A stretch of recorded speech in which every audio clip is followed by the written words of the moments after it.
No, that's enough. Yeah, that's enough. Yeah, that is enough, actually. Yeah, that's enough. It is. That's enough to do what I need to do. Yeah.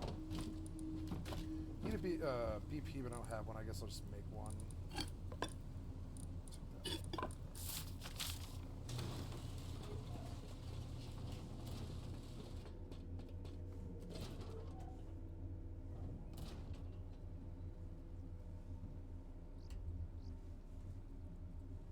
I guess I could just do it here. Who cares? Frankly. Where would it at least affect the door? Line of sight block that.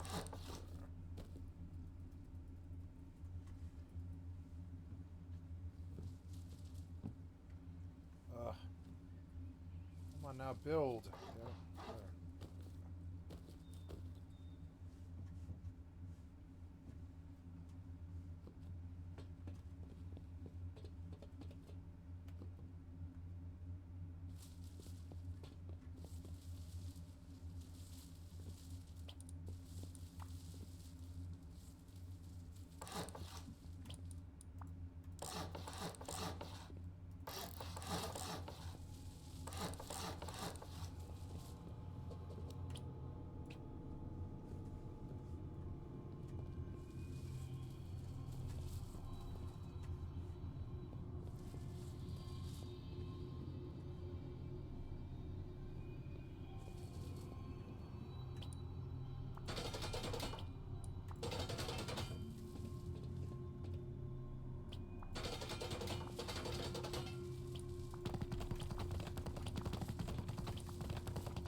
Oh, don't want to fall. Can't go any higher, huh? Alright, that's okay.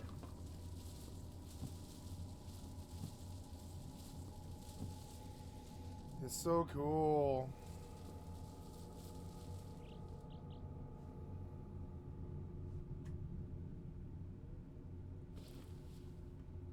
Fucking awesome. And no one would see it, I don't think, anyways. Maybe. But it looks like a tree.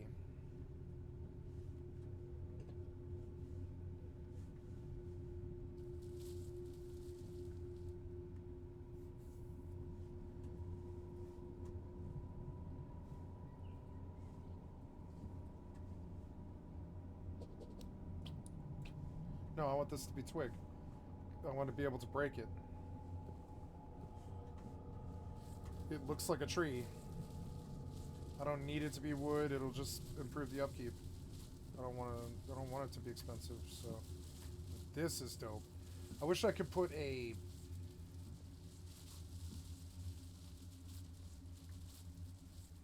Yeah, yeah. Now that might work though. Actually, let's see. Might work. Let's. That might actually work. Ouch. Oh. That is the, yeah, the fucking, ah! It fell out.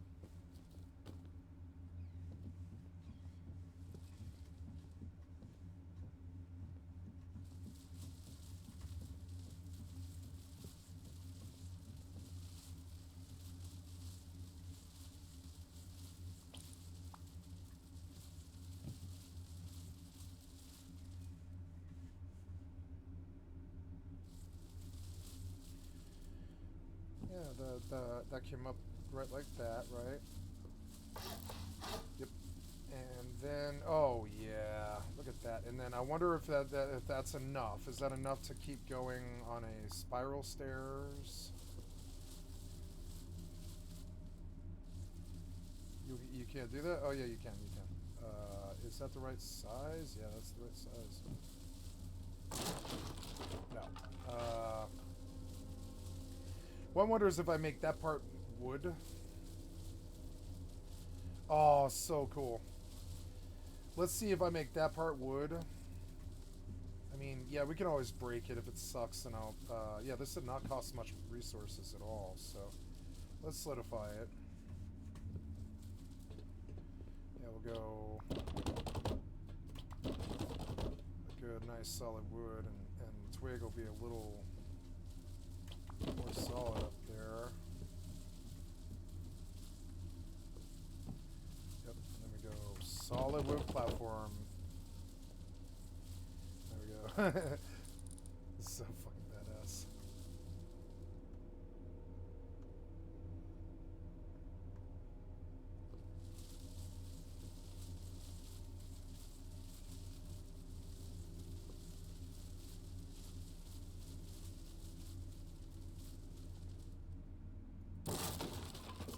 Oh, you won't do it. Is it line of sight, though? Is that why?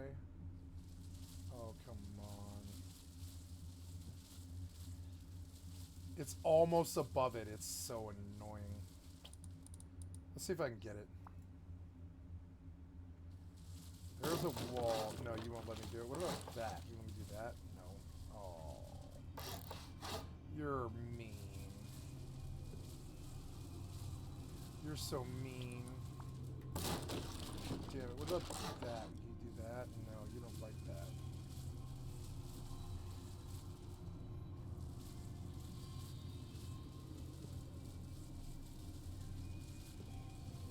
I guess I can make it more stable, I suppose. It is, like, pretty much what I want it to do. It is cool.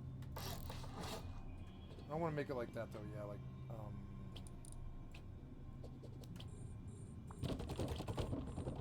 what's this? Oh. Okay. Oops. Nice.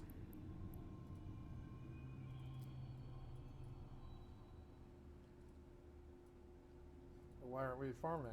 I want you to farm right now. There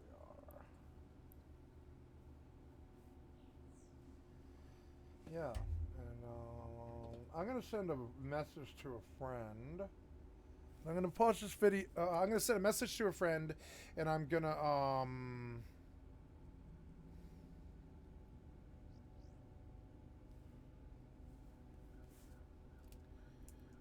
well, no, I'm gonna think about it. I guess I'll think about it. He's busy in a raid right now, so.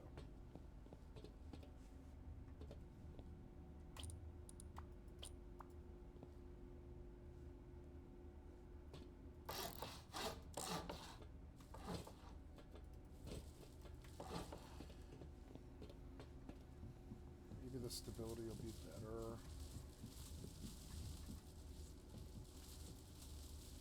If I can... Oh, yeah, it's really hard. Yeah, I don't think I can see anything else there, so... It's kind of hard.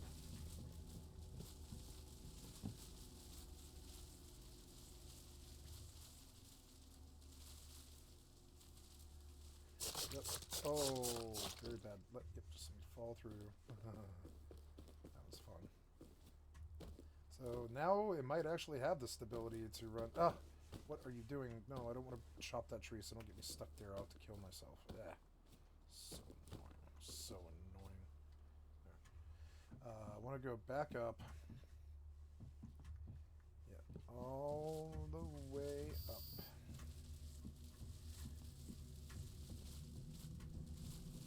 Yep, and here I want to put a spiral case.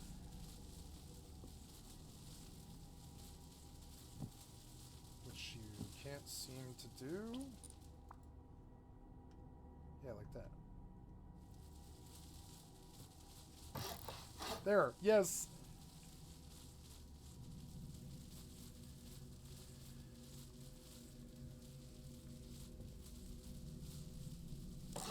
Yes. Oh, it's perfect. Is this it? I think this is it. Is that... Oh, is that as high as I need to go? No. One more. One more. Two more, maybe. However far it'll let me go, whatever. Well, let's see how it feels. Each one. Yep. Oh, it's fucking awesome. It's a stairway to heaven.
So fucking cool.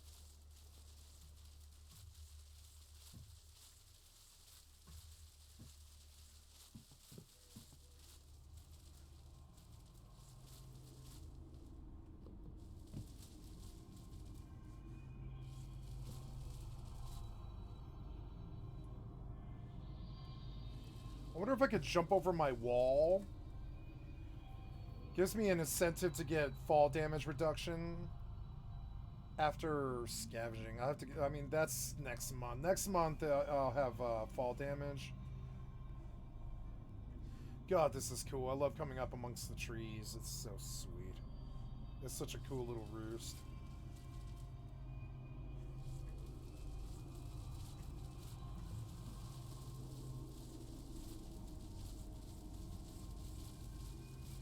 This is my best work. This is even better than yesterday's base. Right to the top of the tree.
My first load, as it were.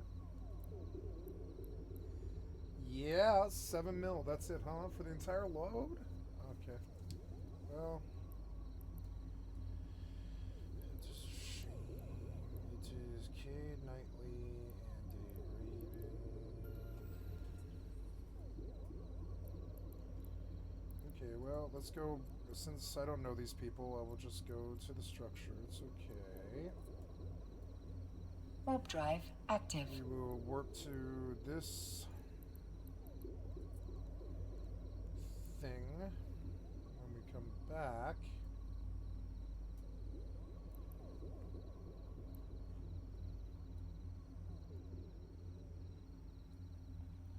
And we will make our money.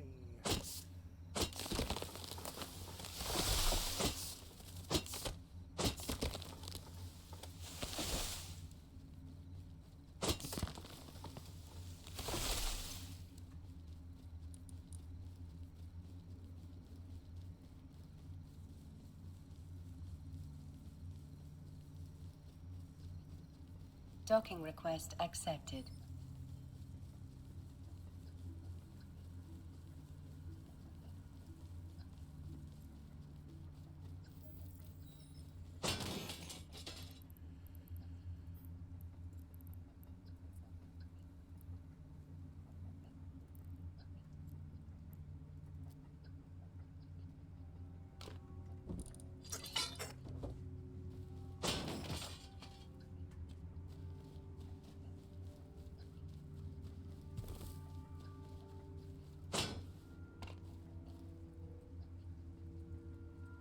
Let's see how WoW plays now with these settings.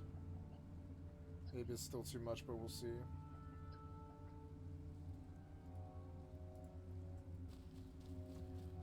FFXI, etc.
Okay, guys, it has been 3.5 hours, and I'm gonna start my stream, I think, and pop 2 other games. Oh no, wait. You know, I wanted to see how well WoW would do while before I go. I'm gonna switch over and I'm gonna start streaming, but and get off Rust. But yeah. Who is the other person on this server right now? I want to know.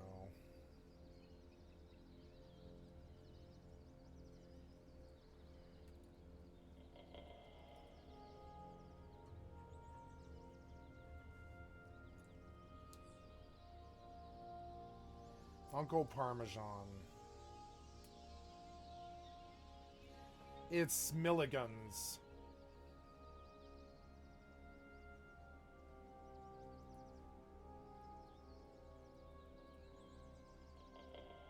Milligan's co-op partner is watching his base.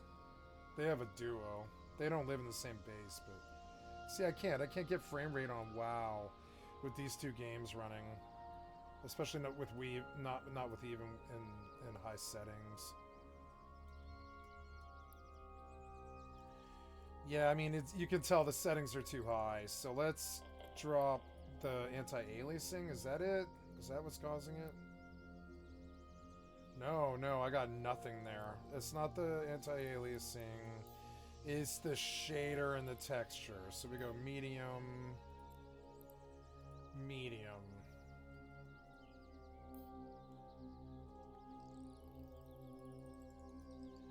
We let it redo. See if eventually this combination of graphics like gives me what I want. 3.5 hours is pretty good. It's only about 10:15. That's pretty early. I can still catch the Saturday Night Rush for, you know, for follows and such. So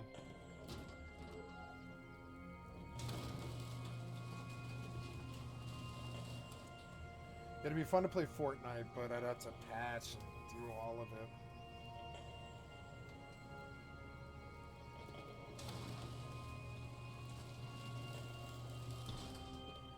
Yep, feels good to get up. I wish I had a turret, but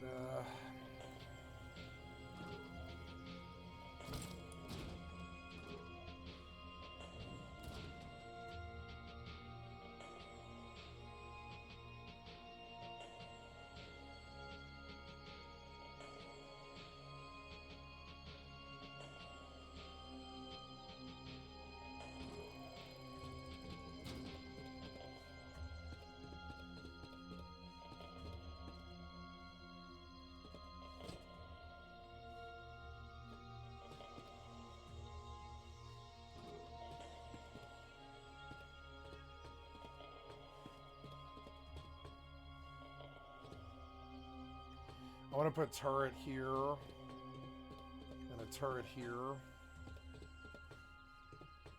That would be good. Okay, I'm gonna pause this video for just a second while I switch games. I don't think I got the frame rate that I wanted. Oh, maybe, I don't know. Now I drop frames even though I turned the settings down. I just gotta re-render like everything. I don't know. Maybe it's letting WoW. Oh, I don't know. WoW seems to be eating up like a lot of it. Let's see if that helps stabilize the frames. Anyways, undock.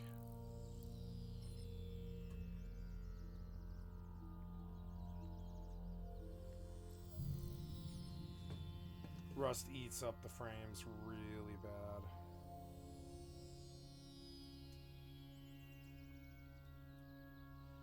It might be done close to done rendering.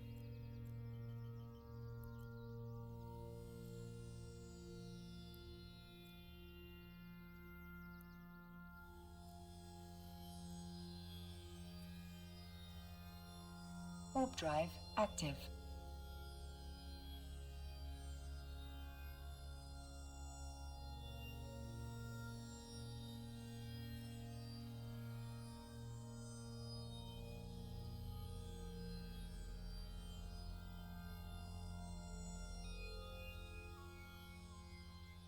I might need a relog.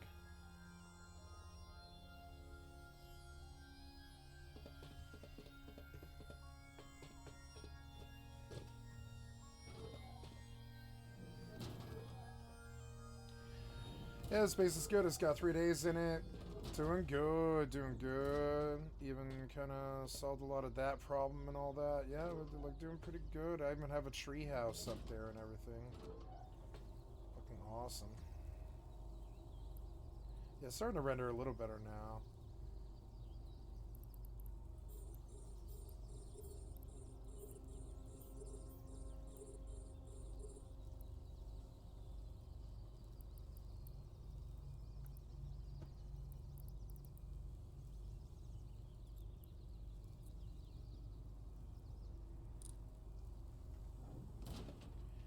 Okay, let's leave this. I don't see what else I could do right now to stave off anything worse. And so yeah, I'm gonna pause this for just a moment while I switch games, guys, and eat dinner.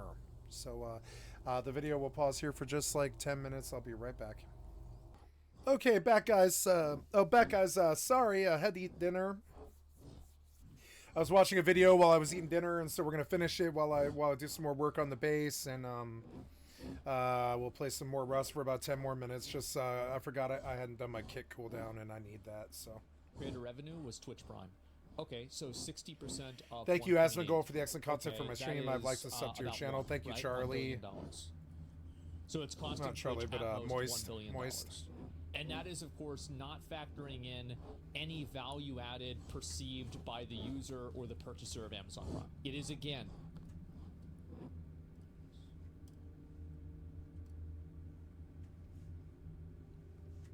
very much the same number. Very big deal.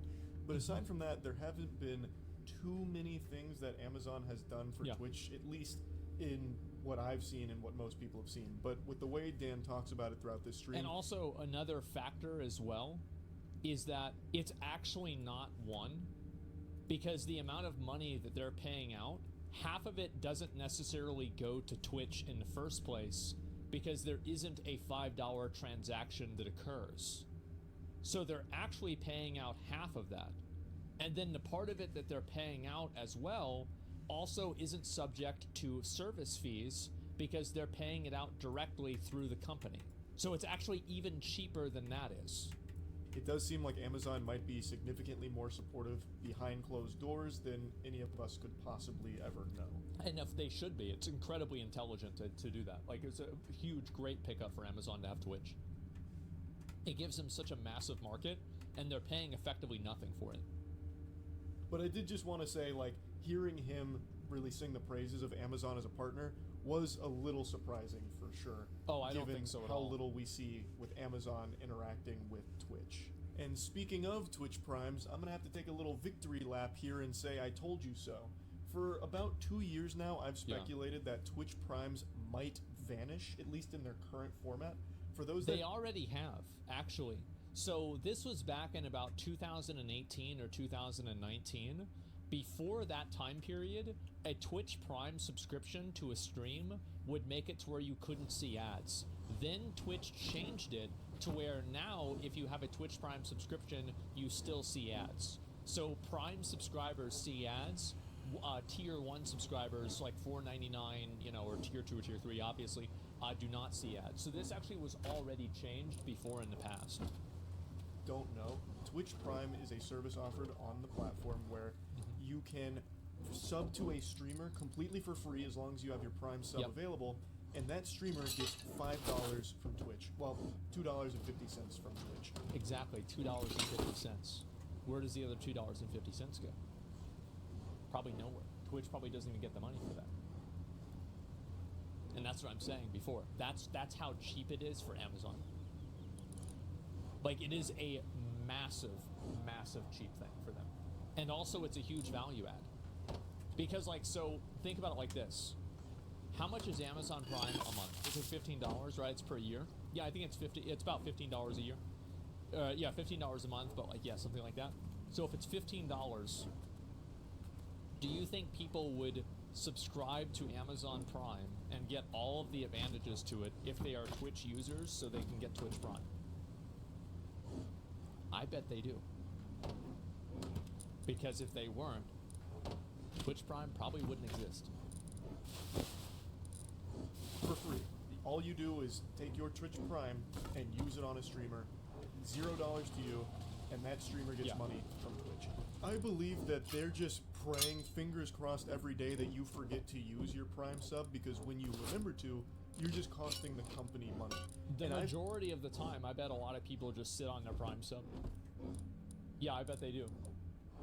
said Yep. for 2 years since the holes in the ship started to show that that's probably going to be one of the major things that they change. If they don't outright get rid of it, they're going to do some kind of drastic overhaul and change the way it currently is, because Yeah. that is something that is not sustainable to a business that already isn't profitable. I think it's extremely sustainable if you if you factor in the ecosystem that it exists in. Like, it doesn't exist in like the narrow band of Twitch making money or Twitch not making money, but it does exist in creating an ecosystem that gets people to use Amazon Prime. And Amazon Prime probably doesn't make Amazon a whole lot of money either, but Amazon Prime is like it's like a value investment for a user that induces the user to use Amazon services. And then you start making money. And so, like, what you have to look at is that there's like a web of services and fees and things that you can buy on Amazon, and Twitch Prime gets you on that web. Amazon Prime gets you on that web. And if you have Amazon Prime, and then now you're using Twitch Prime, now there's two places where you're attached to the web. And now they're making money off of you all the time. And also, Amazon is selling the numbers from Twitch. Amazon has a massive marketing vehicle that they can immediately use whenever they want, if they want to sell a product or sell a service that they have total autonomy over. They own it completely. And so if they want to do a show, Amazon wants to do a show, they can just do a show. Amazon wants to do watch parties, they just do it because they own the licensing for it. Like, Amazon having Twitch Prime and Amazon being invested in Twitch it makes so much sense whenever you think about it outside of the context of, is Twitch making money? It's the same thing as like with Kick. Kick isn't making any fucking money, but there's like a turnover of people that use Kick and then go and gamble on stake. And then if you look at it again holistically, Kick is massively profitable, but you don't see it in a direct one-to-one. It's like a 1 to 1 to 2 to 3, and then it's like 3 lines of logic down, then you start to see the money happen. They're not stupid. Like, the guys that are working at Amazon are not fucking stupid. They wouldn't be doing this if it was just losing them money. And that's not even counting, again, what I was talking about earlier, the value that you get out of just simply having the biggest live streaming service under your control. Like, you have a certain degree of like cultural control that, I mean, fuck, look at how expensive Twitter is. Look at how expensive Facebook is. These social media networks are worth billions of dollars. Yeah, they effectively own esports. It's nuts. Amazon makes money, not from Twitch directly, but thanks to Twitch. Yes, Twitch helps Amazon make money, and Amazon helps Twitch make money. Dan Clancy talks about that. Prime is a critical program for many streamers. We've already been looking across the company in terms of how to set us up for the long term. I think we will continue to evolve different aspects of our program, because part of what I'm trying to do is get us into a framework that can live. If I over was Dan, I'd cut 70-30 for primes. That's what I'd do. That'd be the first thing I would do. a long time. If they had the to. size of the company is one of those things that gets us to the right size. And also, for like, the- you have to keep in mind, is the goal of the website to be profitable? Maybe not. Who said that the goal of the website has to be profitable? It's a business, no? Well, it's a business that's part of a larger business. So I think that obviously they want to make money with Twitch, for sure. But I don't think that they're going to do something that would dramatically hurt Twitch in terms of its market share on the live streaming demographic. I don't think that they will do something like that in order to make $600 million more dollars. Because again,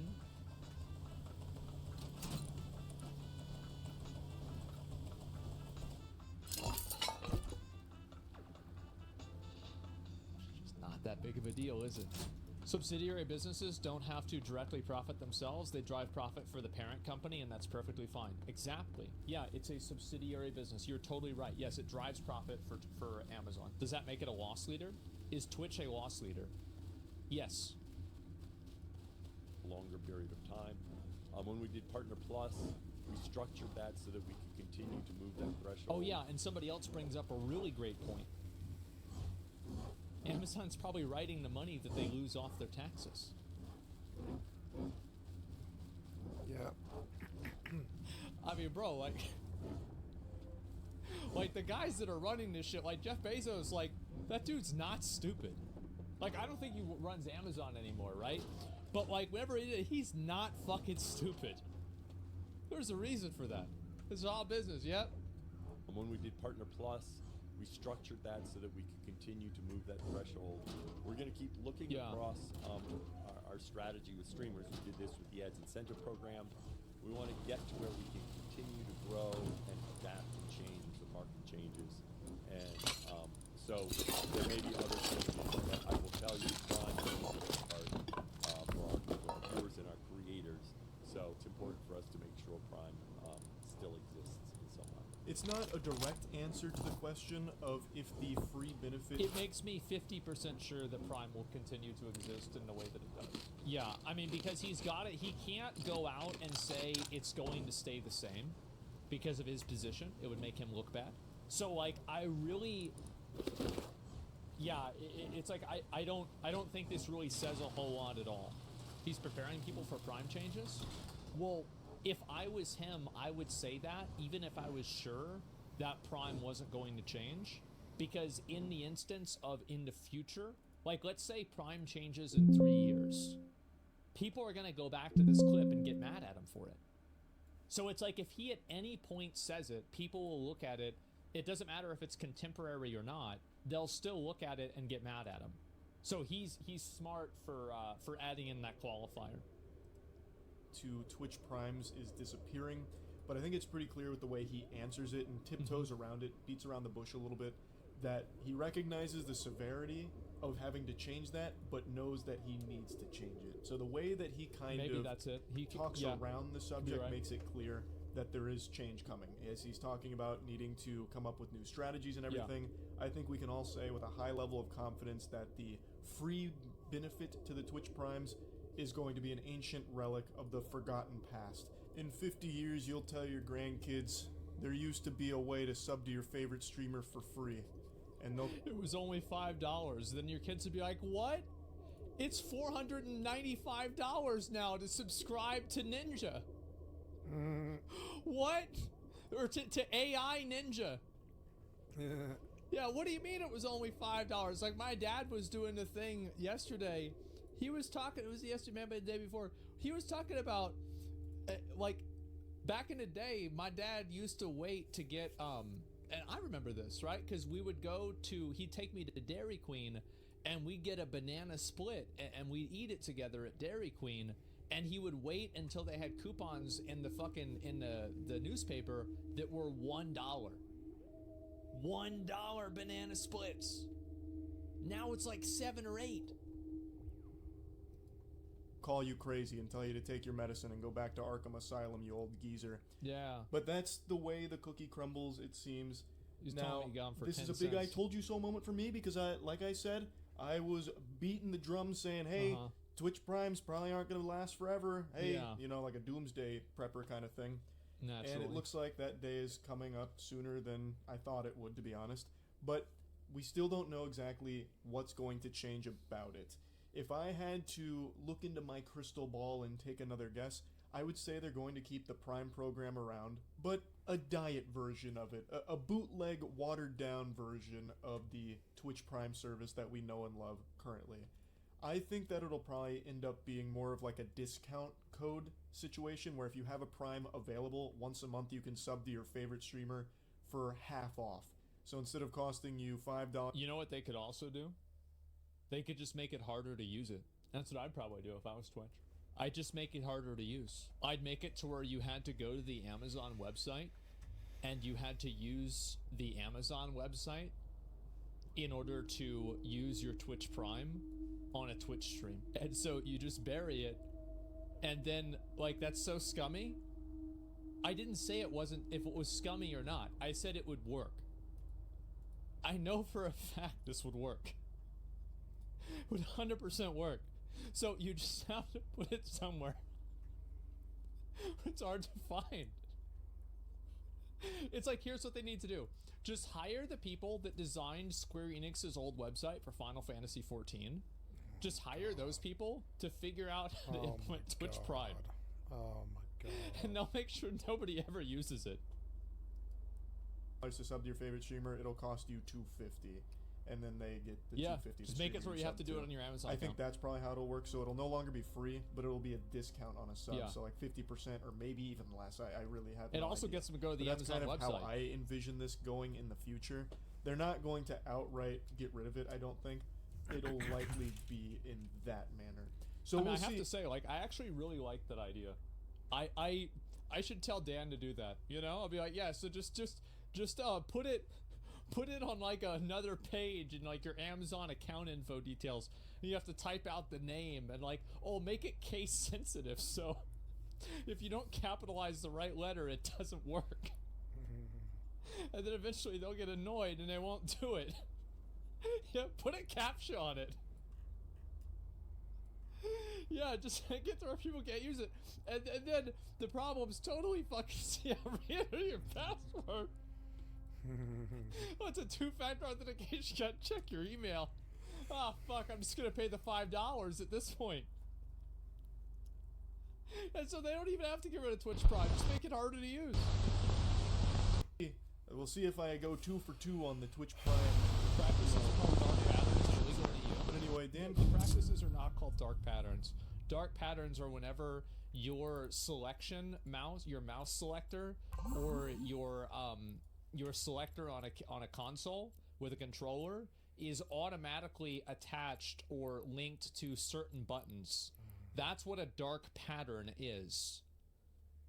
It's not making something hard to use is not a dark pattern. That's just fucking Warp annoying. drive active. Clancy also just directly answered a question a viewer asked about, is Twitch at risk of just getting the axe from Amazon? And he said emphatically no, and that Amazon is very much in this race. They are heavily invested Of course in they this. are. They should and be. there's no chance, really, that Twitch just crumbles and goes under or anything at the moment. Yeah. They're going through this turbulent period internally, but he is optimistic that things will look up in the future for it, and he has some ideas on where to take things, and, well, I guess we'll just have to wait and see how it all plays out. But it really was an Docking request insightful live accepted. stream. Again, I haven't really seen a CEO be this transparent. Oh, we have Elon Musk with Twitter. He likes to talk about that a whole lot. Oh, he loves to talk about that. Jesus. Expected he'd only be answering heavily curated comments, but he doesn't just answer only softballs. There were a couple he answered that I thought for sure he would avoid and shy away from. Yeah. Such as, is it true some of the employees that were laid off found out they no longer had a job through social media as opposed to They have to do that, and the reason why they do that is because of insider trading. This is the same reason why Blizzard does it, is because the employees share the information early, and they do it to, like, short stock. That's why it happens. you guys? But he actually did answer it. That and a couple other questions that I thought for Yeah, sure. protect from would liability. Yeah, not it's a be very Drive boring addressed. answer. active. So overall, I do think that was a pretty cool gesture from him, and I guess we'll just have to wait and see how things start to pan out for Twitch going forward. While I don't think Twitch is in any danger of being buried 6 feet under immediately, as I've said, I am skeptical that Twitch will be around in a decade. With the direction things have been going, it makes me concerned about the future of Twitch, at least in the capacity that it's currently at. Where other streaming services are growing, Twitch seems to be kind of staying in the same place and then going through more internal struggle. So I think that Twitch just holding their ground is very good. I mean, you have a lot of social media platforms and social media places that have been maturing or even contracting in their size. And why is that? Why Docking does that request happen? accepted. Well, it's because everybody that wants to be on Twitter is already on Twitter. Everybody that wants to be on Facebook is already on Facebook. So I think that Twitch just holding their ground is great. Like, I think they're doing fine. It makes it seem far more dire as an outsider looking in, but Dan seems to believe that Twitch's best years are ahead of them as opposed to behind them, so perhaps they have like a really good strategy going forward. But yeah, just wanted to talk about it a little bit. That's it. So, Yep. yeah. There it is. And so I agree with a lot of what he's saying. I mean, for fucking sure. I don't think that Twitch needs to be profitable. Twitch only needs to exist in an ecosystem that is beneficial for Amazon. Being profitable is a best case scenario. Again, Amazon is worth $1.5 trillion. Okay? It's worth more than most countries are. Actually, I don't know about most, but a lot of countries are at least. It's worth a lot of fucking money. I think, yeah, 1.588 or something like that billion dollars. So, or sorry, $1 trillion. Trillion. And that's 1,000 billions, which is 1,000 millions. Think about how big that is. That's insane. And so guess what? Twitch doesn't really matter in the grand scheme of things with Amazon. They don't really make a big difference. And Amazon's investment into having that hold on the culture, into controlling that market, is much more valuable than Docking anything request that Twitch could ever accepted. make them, really. If Twitch makes them $5 million, but it loses that, it's probably not worth it to Amazon. So all Amazon needs to do is make sure that Twitch is doing its job where it needs to be.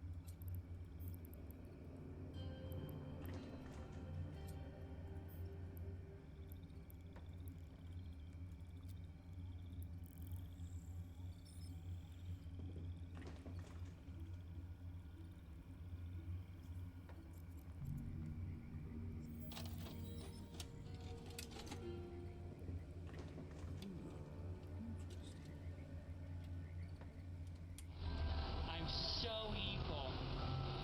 I can kick the devil out of hell. Yeah.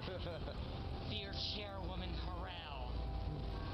Oh, you don't want this monster knocking on your door.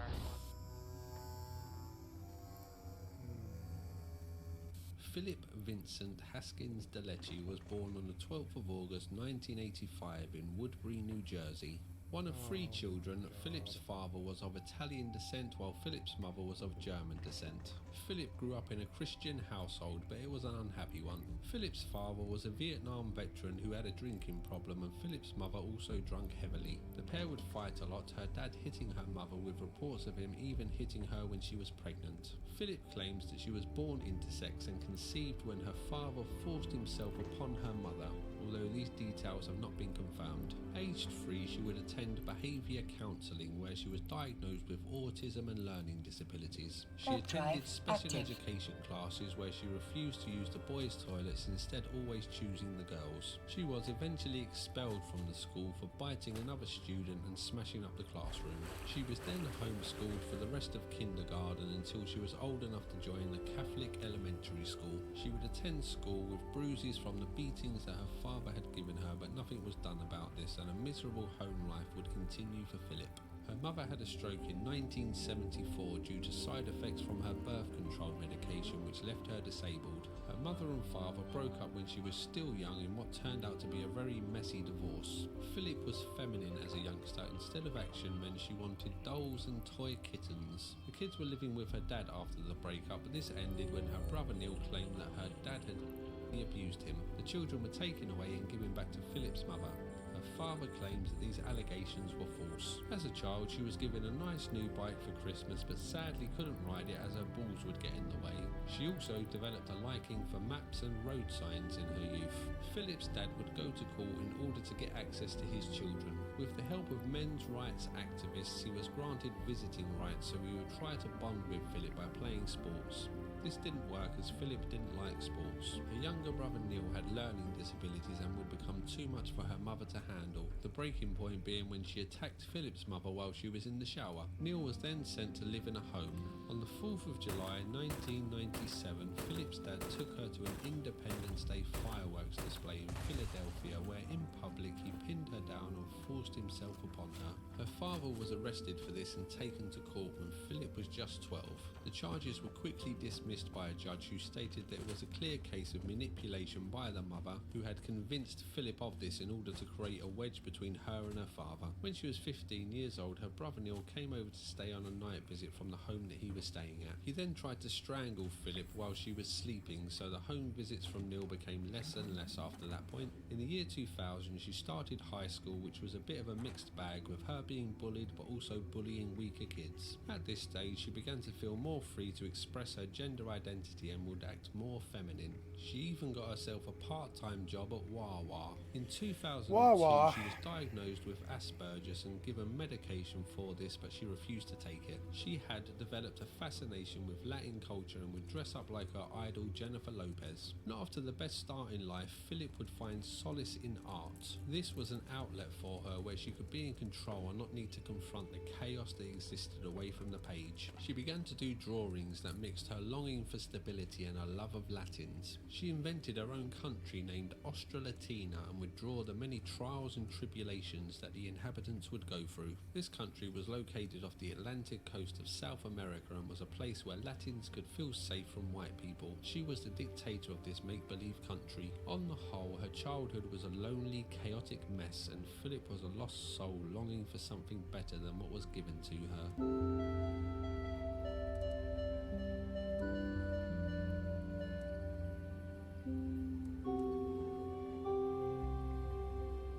Hello everyone, this is ADF with another edition of the United Cross Players Project.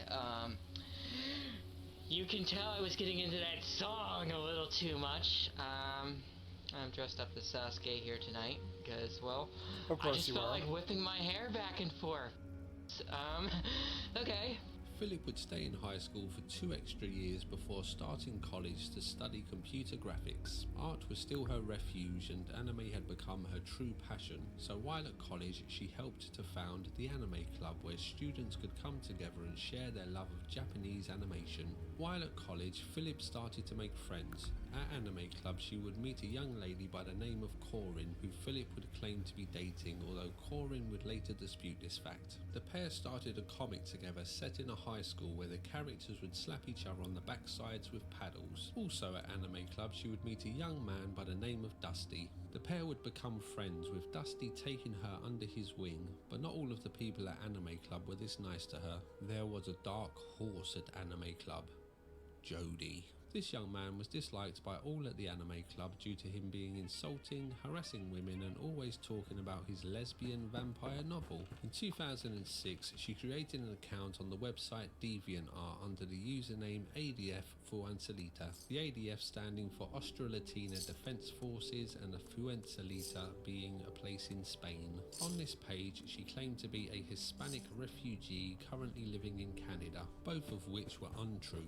ADF had come out as bisexual and would wear bondage gear around the campus. Her DeviantArt page began to get noticed more and more until she had a good amount of followers on the website, which would inevitably start to attract trolls. So she set up another page on the site where she could embrace her love of road signs. Around this time, ADF would post a triumphant journal about an airstrike that had taken place. The Republic of Australatina had carried out this airstrike as part of their new offensive against Angustinian white supremacist terror groups in Cis-Acadia.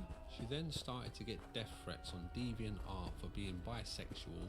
These turned out to be from her nemesis, Jody, and seemed to be because ADF had been critical about his artwork. As Dusty had assumed the role of protector, he stepped up and reported this to the school administrators and campus security in a bid to get Jody removed. ADF liked this a little too much and started to call Dusty Master and Dom, which made Dusty feel uncomfortable as he just saw ADF as a vulnerable friend in need.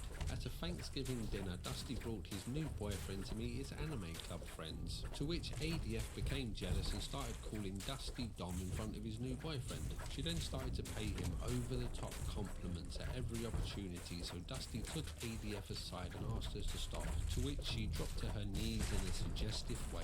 Dusty never brought his boyfriend back to Anime Club. ADF had developed a fascination with a female character from the anime Naruto, drawing her all the time, often in a lesbian relationship with her Anime Club friend Corrine.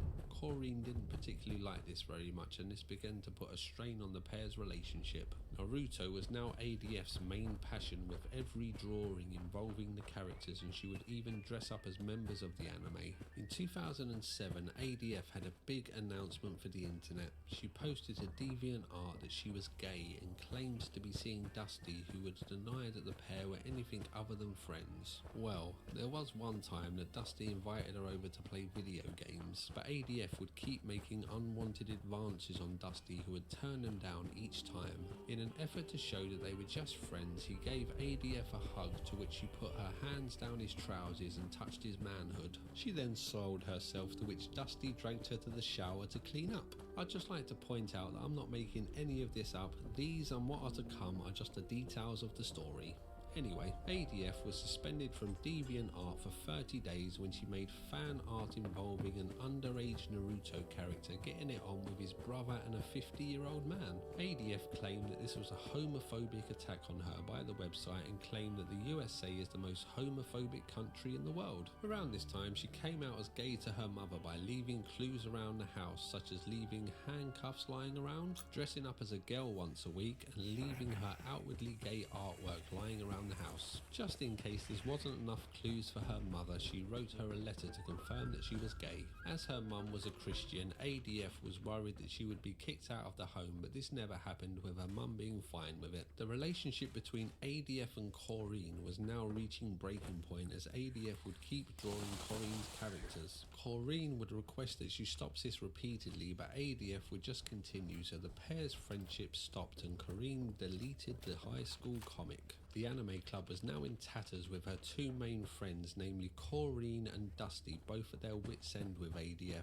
But even in this atmosphere, ADF decided to write a post claiming that her and Dusty had just gone out for a nice dinner, then went back to Dusty's place, where Dusty romantically shackled her to a bed and ploughed her like a field. Dusty disputed this, claiming that he was working out of the state at the time. In 2008, she made a piece of art that would change her life forever. The drawing was of a Naruto character shooting Republican presidential nominee John McCain in the face. This picture brought eyes to ADF, but not all of the eyes were good. Encyclopedia Dramatica wrote a page on her, claiming that she could be the next Chris-chan. 4chan would also get in on the act, writing unflattering things about ADF. In order to reply to this newfound attention, she set up a YouTube channel named ADF Influencelita TV, but sadly this just fanned the flames more. This newfound stardom would begin to spill over into her real life, with trolls contacting Dusty and Corrine via DeviantArt asking for more information on ADF.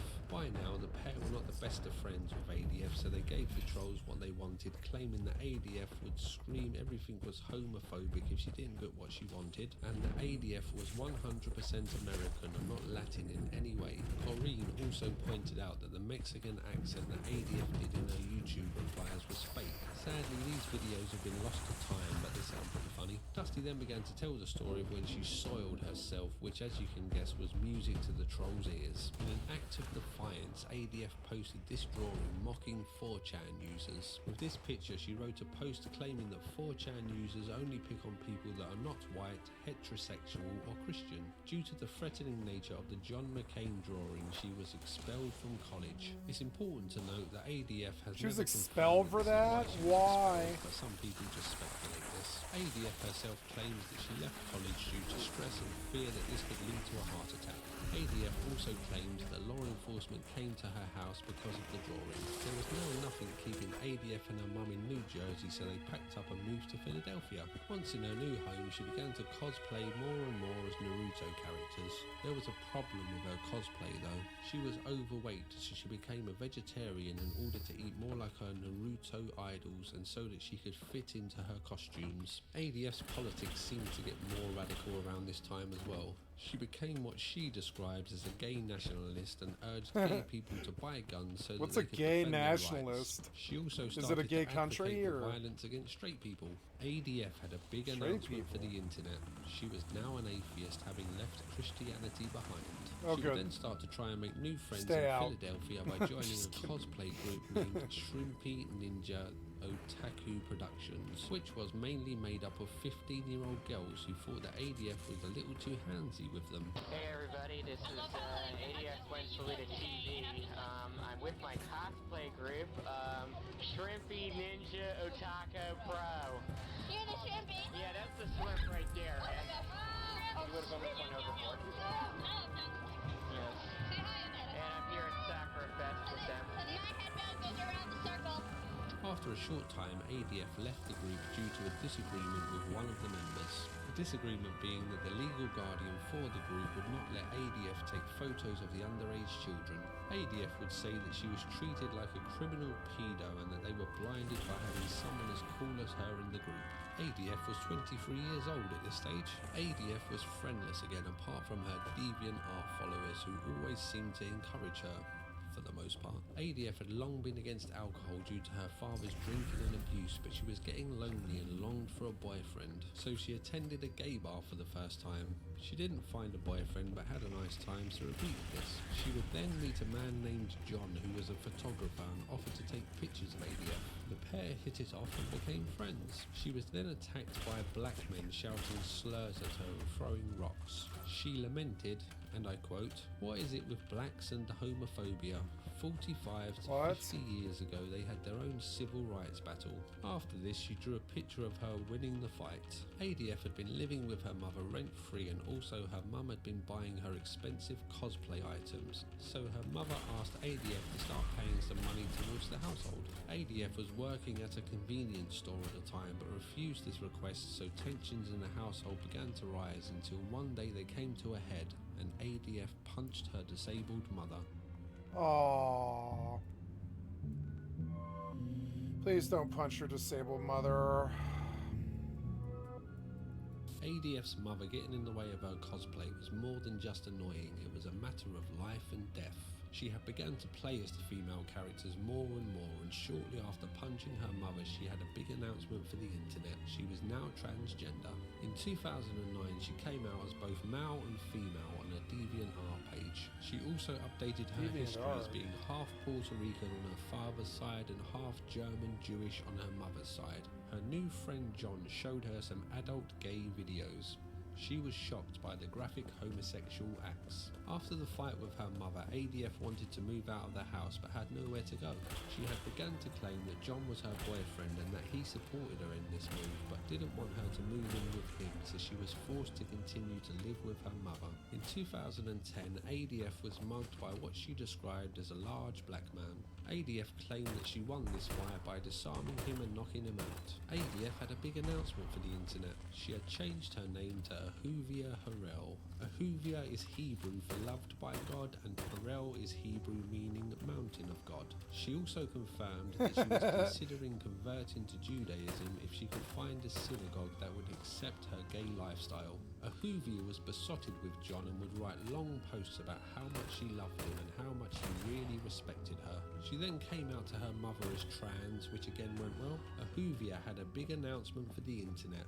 She no longer identified as both genders, but now just as female. She realised this one day when cosplaying as a female Naruto character, which she stated was her favourite and most important cosplay. Later that year, she called into work saying that she was not going to be in that day as she was planning to end her own life. Considerate, I guess. She then posted to her DeviantArt complaining that no one from work called to check on her. She was also upset that her mum and boyfriend John didn't call to check she was okay. She claimed to have stood in the kitchen with the largest knife that she had pointed to her chest until one of her cosplay friends spoke to her on the phone for 20 minutes, which changed her mind. Sometime later, her loving boyfriend John posted a picture of his ex-boyfriend Lee touching himself on John's bed, which upset Ahuvia. Ahuvia. She was then further upset when John posted that he had MRSA, which he had contracted from Lee. MRSA? Ahuvia was outraged and MRSA. betrayed by this, so she marched over to John's house and left a note under his door which read, "I'm coming over to talk to you about Lee and whether or not you want any future relationship Fucking with MRSA. Lee. I do not tolerate cheaters." John then replied, "Why would I want to talk to you about Lee?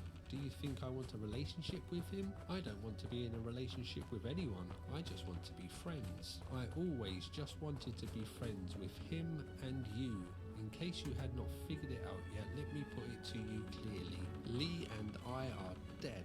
We are no more than walking dead waiting to fall over and decay. I do not need any more stress in my life." Ahuvia claimed to her online followers that she and John had been in a relationship for 6 months and that John had broken up with her as John didn't want to put her through the pain of seeing him die of MRSA. John painted a very different picture, claiming that he was not dying and that the pair had never been in a relationship.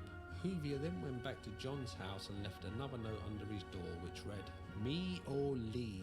John, pick one. I will not be played or cheated on."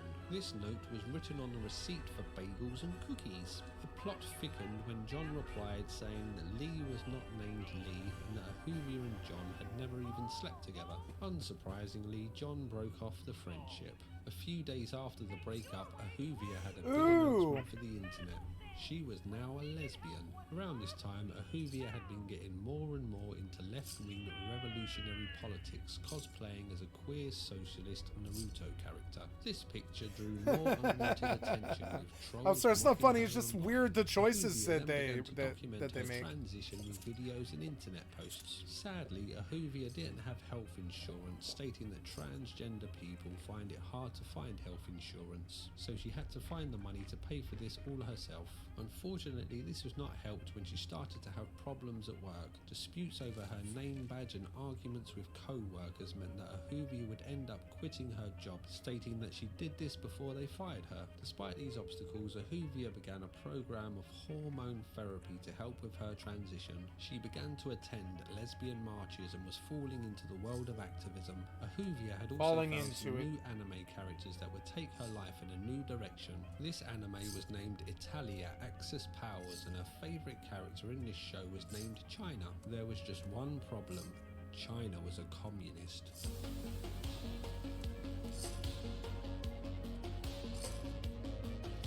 Ahuvia Harrell, chairwoman. Oh no, it's just. Hey, you. It's a person who's a buzzword. They're just a buzzword. Whatever's scaring them. Whatever's scaring their Reddit mind at the moment is what they become in the real world, and it's like a weird new social disease or something. I don't know, or I guess it would be psychological disorder, where their real life becomes what they see on Reddit. Is there a word for it? It would be Redditism. I would say it is Redditism is what they should call it. It's like Redditism. It's like whatever they're scared of, whatever hyperbole is being spammed on Reddit and all the hateful idiots are spamming or whatever is what they become. It's just insane. It's insane. Plus, that's too loud. Why is that so loud? It's down below like almost nothing and it's still blaring as hell. Like turn it down, damn it.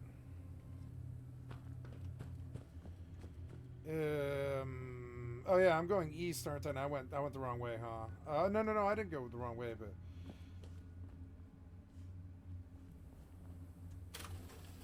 Burning Love is good. Yeah, what's it weigh? I thought about bows because they don't weigh anything. I don't think they weigh like 2 pounds. Yeah, they weigh like 3 pounds. Arrows don't weigh anything either. I don't think. And like, yeah, it would be fun to run a bow. I used to really like rocking a bow. Bows or no, I guess that's agility, not strength, but yeah. Hey, cool. Yeah, I'll take it. I love this stupid game. I wish the graphics were up higher, but I mean, I need to buy for other clients. Oh, good. FFXI is back up. I worried. I was like, I want to play. It's good to be on stream. Just got to go check the quality here. Very good. How's that looking? Looking good, I think. Looks kind of like a black screen, but maybe we can clear this up by going to this and clicking on that. And then muting MRSA. 5 minutes back, cool. Yeah, we'll reduce to mini player. There we go. And cool, we're back on, and we are almost dead, but not dead. I'm not dead yet. And I'll just full heal here. Well, I guess I'll, since I need buffs, I'll just get them up now. Did I use the Great Mentats? I can't remember. I don't think I did. Or, well, yeah, I did. So, yeah. So, yep.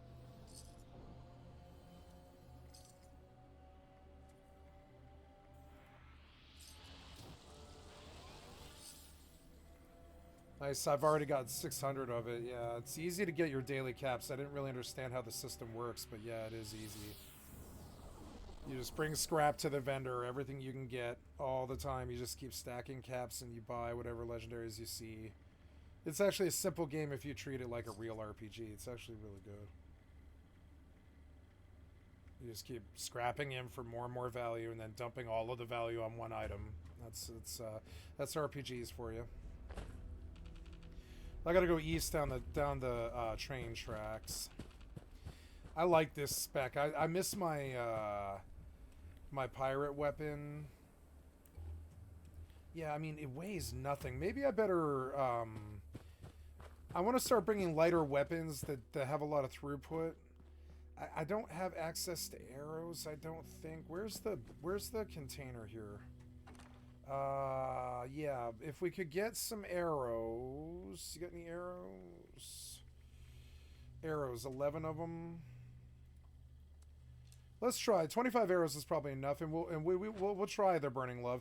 Let's see if I need to modify it. Let's go back to the base, and I'll modify weapons here. And I think I will.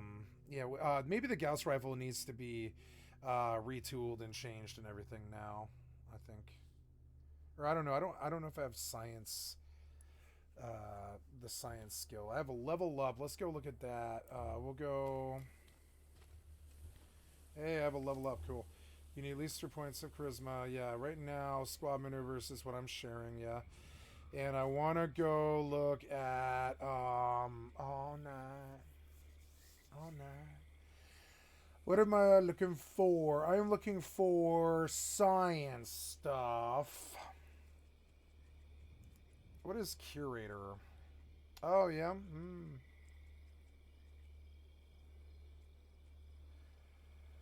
Escape artist might be really good, actually, for the single point.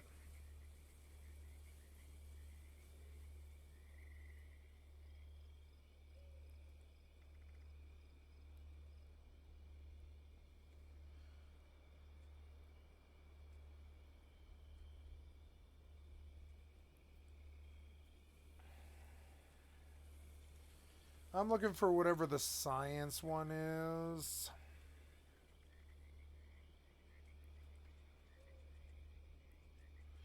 Not gunsmith, but the other one.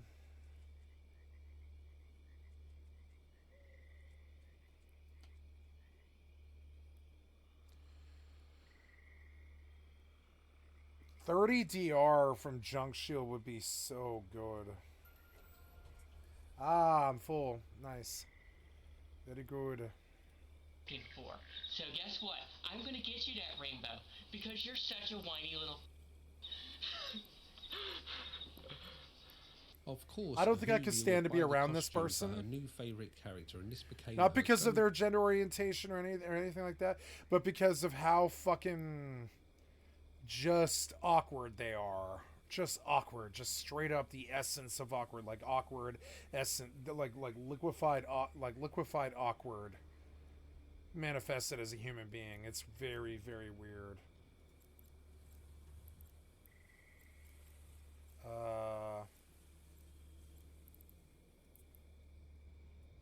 Warp drive active.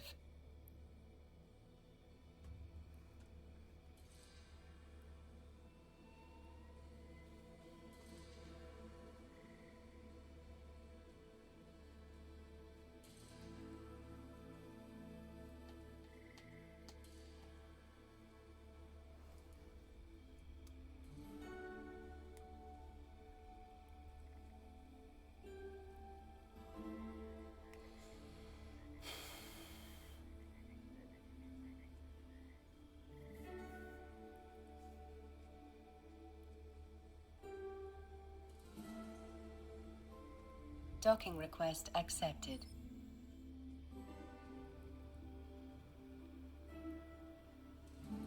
That's...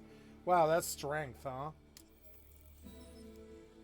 Gotta remember Ordnance Express is what I'm looking at here, but we're looking for the science.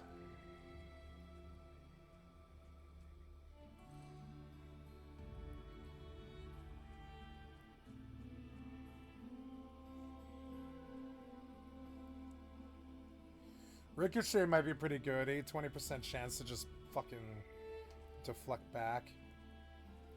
That sounds so cool. There's so many cool things I want.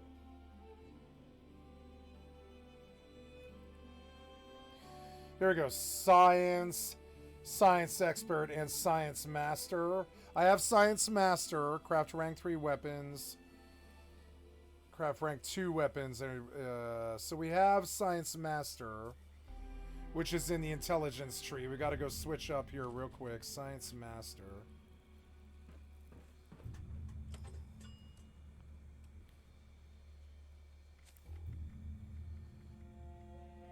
Science Master. We're going to switch out Gunsmith for Science Expert and Science and Science Master. Yep. And Scrapper. Yeah. And that's good, but we'll have to drop it for Gunsmith next time we need it. That's okay, though. For right now, we will modify this Gauss rifle to the best of our ability.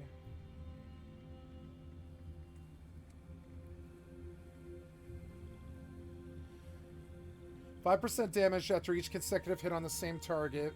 Last round, the magazine has 25% chance to deal 100% damage, 90% weight, and bullets explode. So cool. So standard barrel, shielded barrel. Ooh, shielded barrel, huh? What's it do? Recoil. It improves recoil, but it's... So true long barrel. Okay, 11... Oh, I guess stabilized shielded barrel. Yeah, but what's it do? It doesn't do... Oh, range. I see. So it improves the range. I see. Okay, so cool. Standard stock, standard capacitors, perforating capacitors, which improves it by a lot. And then if we have pure crimson and pure violet fluxes, we could do the prime capacitor on it, which... I don't which turns it to an ultrasight 2mm. We'd have to get our hands on pure crimson and pure violet. We'll do that perforating though. A Gauss reflex sight, perfect. That's one of the things I was hoping for. No muzzle, no appearance, but that's okay. And good, we did that work. Let's see what we can do to this thing. Severe beta wave tutor. Standard barrel, reflex sight, no muzzle, no appearance, okay. And oh, I got an invader upgrade, no upgrade, no upgrade, customization, no customization. Troubleshooters, powering fist, standard appearance, yeah, puncturing, no upgrade, heating coil. But puncturing is better.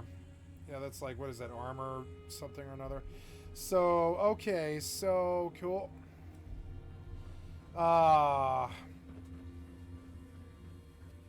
gotta keep my mind on what I'm doing.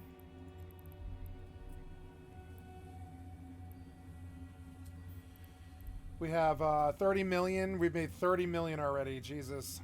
All right. Oh, I didn't sit down after I buffed myself, which is annoying. Sit down.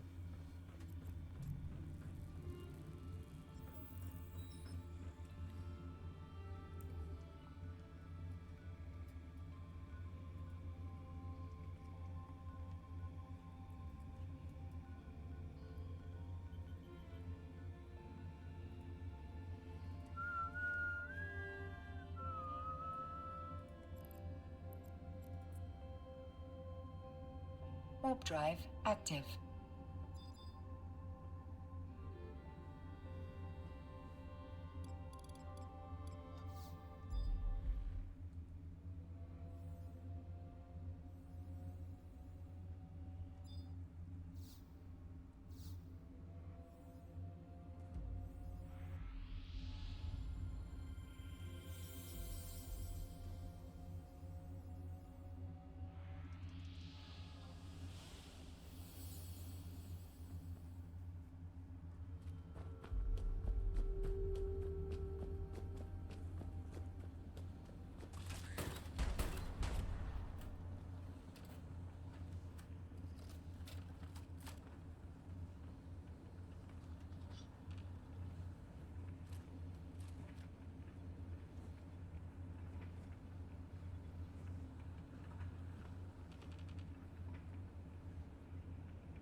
Fuck.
Cosplay outfit. This cosplay was another big turning point for Ahuvia, marking a new passion in life: politics. Not having a job or health insurance was making the expensive transition medication impossible to pay for, so she wrote this book.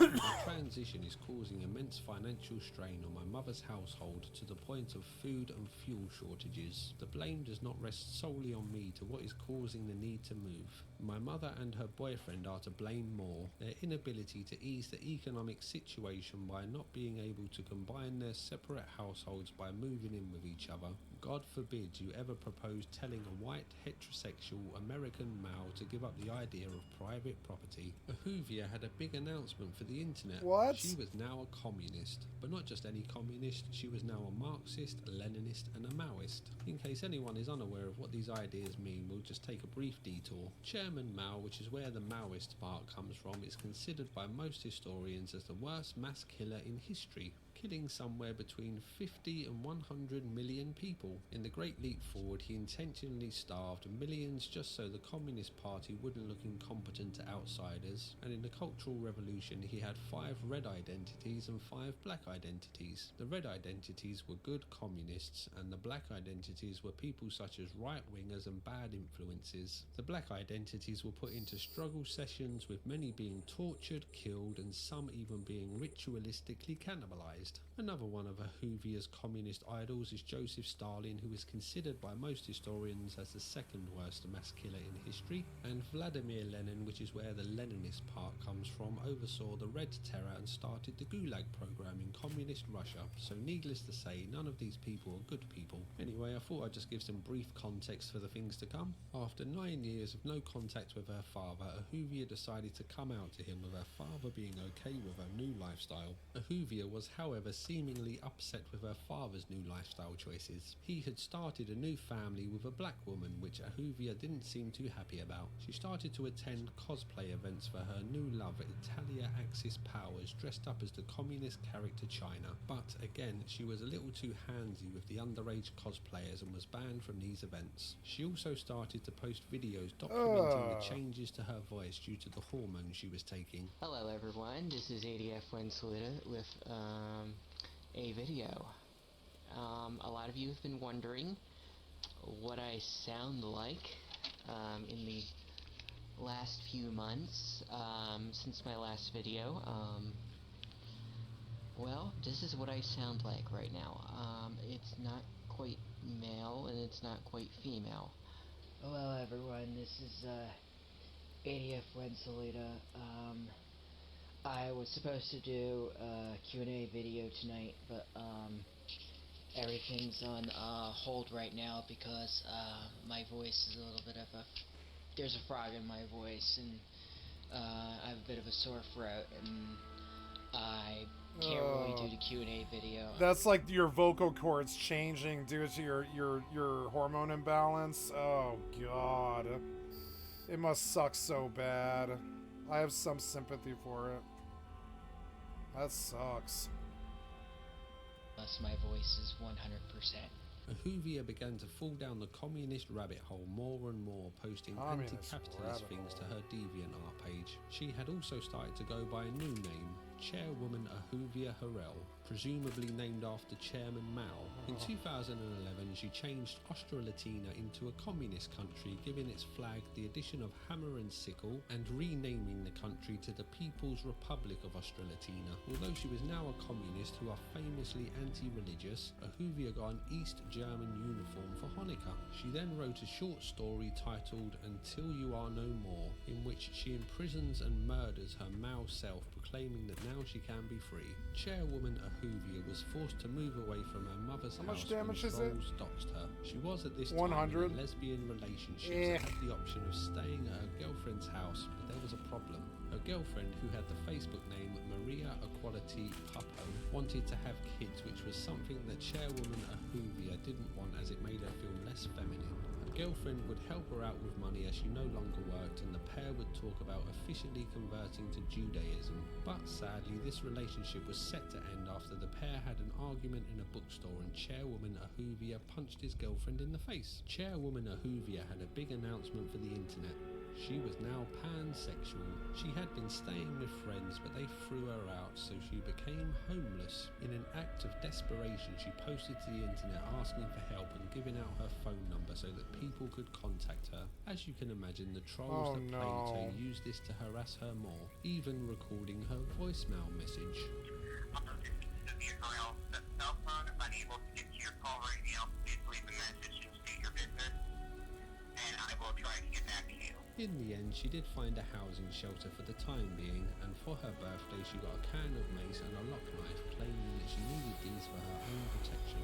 Chairwoman Ahuvia then posted claiming that she had been attacked by what she called hyper-heterosexual African Americans. She claimed that they smashed the window of the bus that she was sitting on with Hypersexual. in a transphobic attack. She then made a post about holding misandrist views on cisgender men. Honestly, I've never heard of the word misandrist, but apparently it means the hatred of men and boys. She then went on to blame her father. Yeah, and her I'm a mother's misandrist. for these views, Yeah, and whatever admitted that that is. these views went against Yeah, her just views like of men. equality for all. In 2009, I can relate to she that. attended the Occupy I don't like Philadelphia men. Would never protest, touch which was one. another big Wouldn't ever turning fucking point in deal her with life. one. Many Would of never the have one Occupy as a protests partner. tried to distance That's themselves like from Chairwoman inviting the Ahuvia knife due to your her back. strange costumes I don't and trust men at far-left all. views. But for these reasons, many of the people that didn't agree with the Occupy Like, here's my back, zeroed stab me in in it. on her, and she became the face they needed to discredit the protests. With her outrageous costumes and communist talking points, she gained a lot of attention online, with even Alex Jones getting in on the action.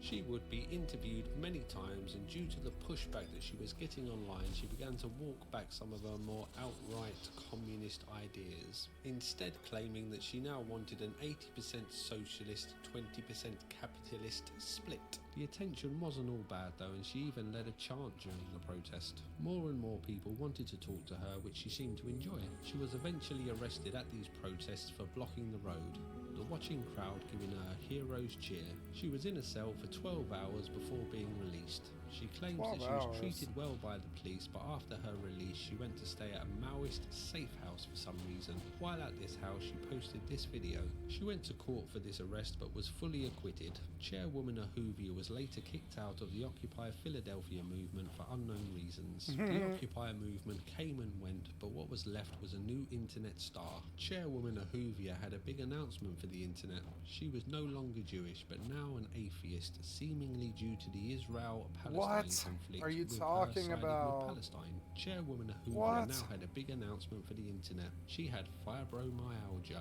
A little later on in the timeline, she posted on DeviantArt. Now that one I she bet was might be planning true. on ending herself, to which some of her followers said that they were going to call the police. This changed Chairwoman Ahuvia's mind, as she didn't want to get arrested for ending Dear herself. God, I Yet, will never do this. I will never put my people like this through this. I'm sorry. I have been unreliable most of my life. I was the crazy party guy who slept with all the crazy women and not crazy women, but like, you know, crazy druggy girls and all this. And I'm done with unreliability. I wouldn't say that's part. I've been for the solid 2 years. I have put in 100-hour weeks, 400-hour months, 4,800-hour years or whatever for, or 7,200-hour years or whatever it is. Is it 12 times 8? Yeah, it's like 12 months of 400-hour months. Yeah, 12 times 4 would be 48. It's actually 4,800 hours a year, and I have not wavered. It has been 2.5 years, and I've maintained that, and I'm gonna keep maintaining it. There's been times when I learned and I had to change. Ooh, I'm level 47 now, by the way. Yes.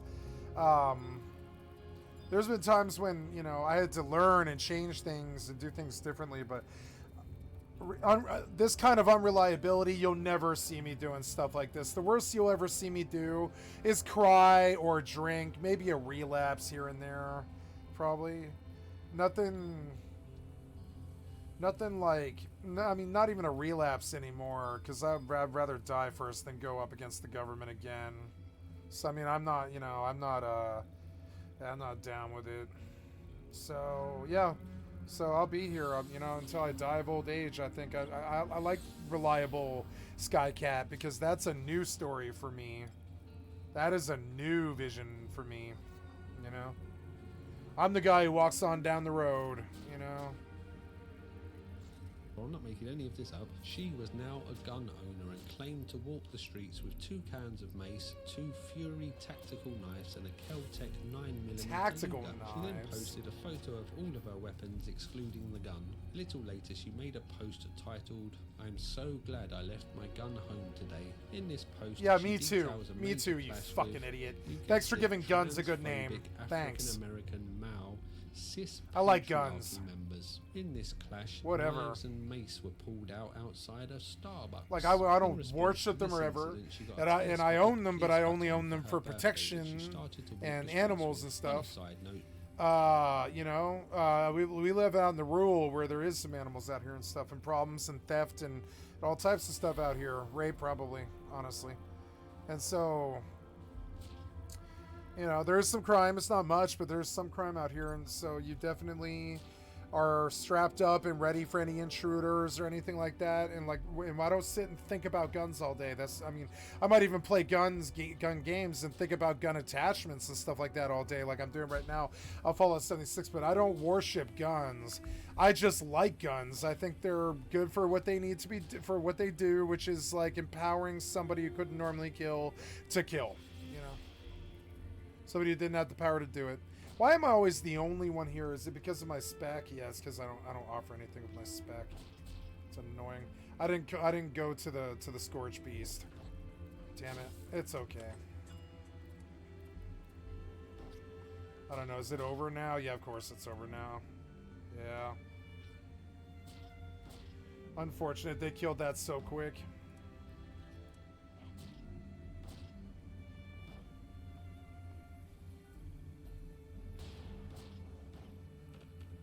No, what's going on here? Am I dying? No. No, but the beetle is. Nice, another pauldron. I'm getting up where the BST food is not really feeding the pet very much without the AF. It's kind of sad. Did you aggro? You aggro. Why did you aggro? Okay, well, get on it, I guess. What?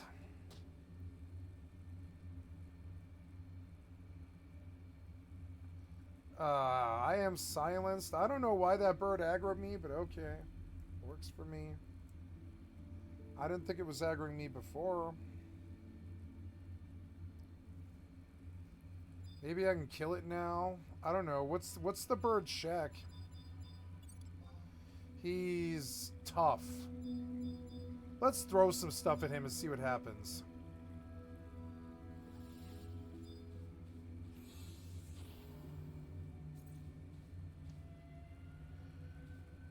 Yeah, we'll just throw stuff at him and see what happens. Damn, that spider got killed in 4 hits. Blink, damn it. Oh, I can't. I'm silenced.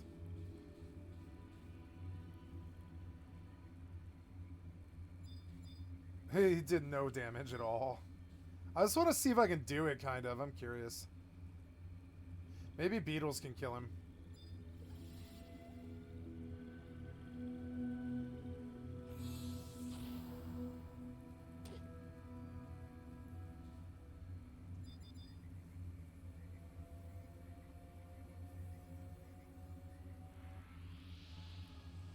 Yeah, the beetles are living a little better. If the beetle can get hate on him, I can melee for...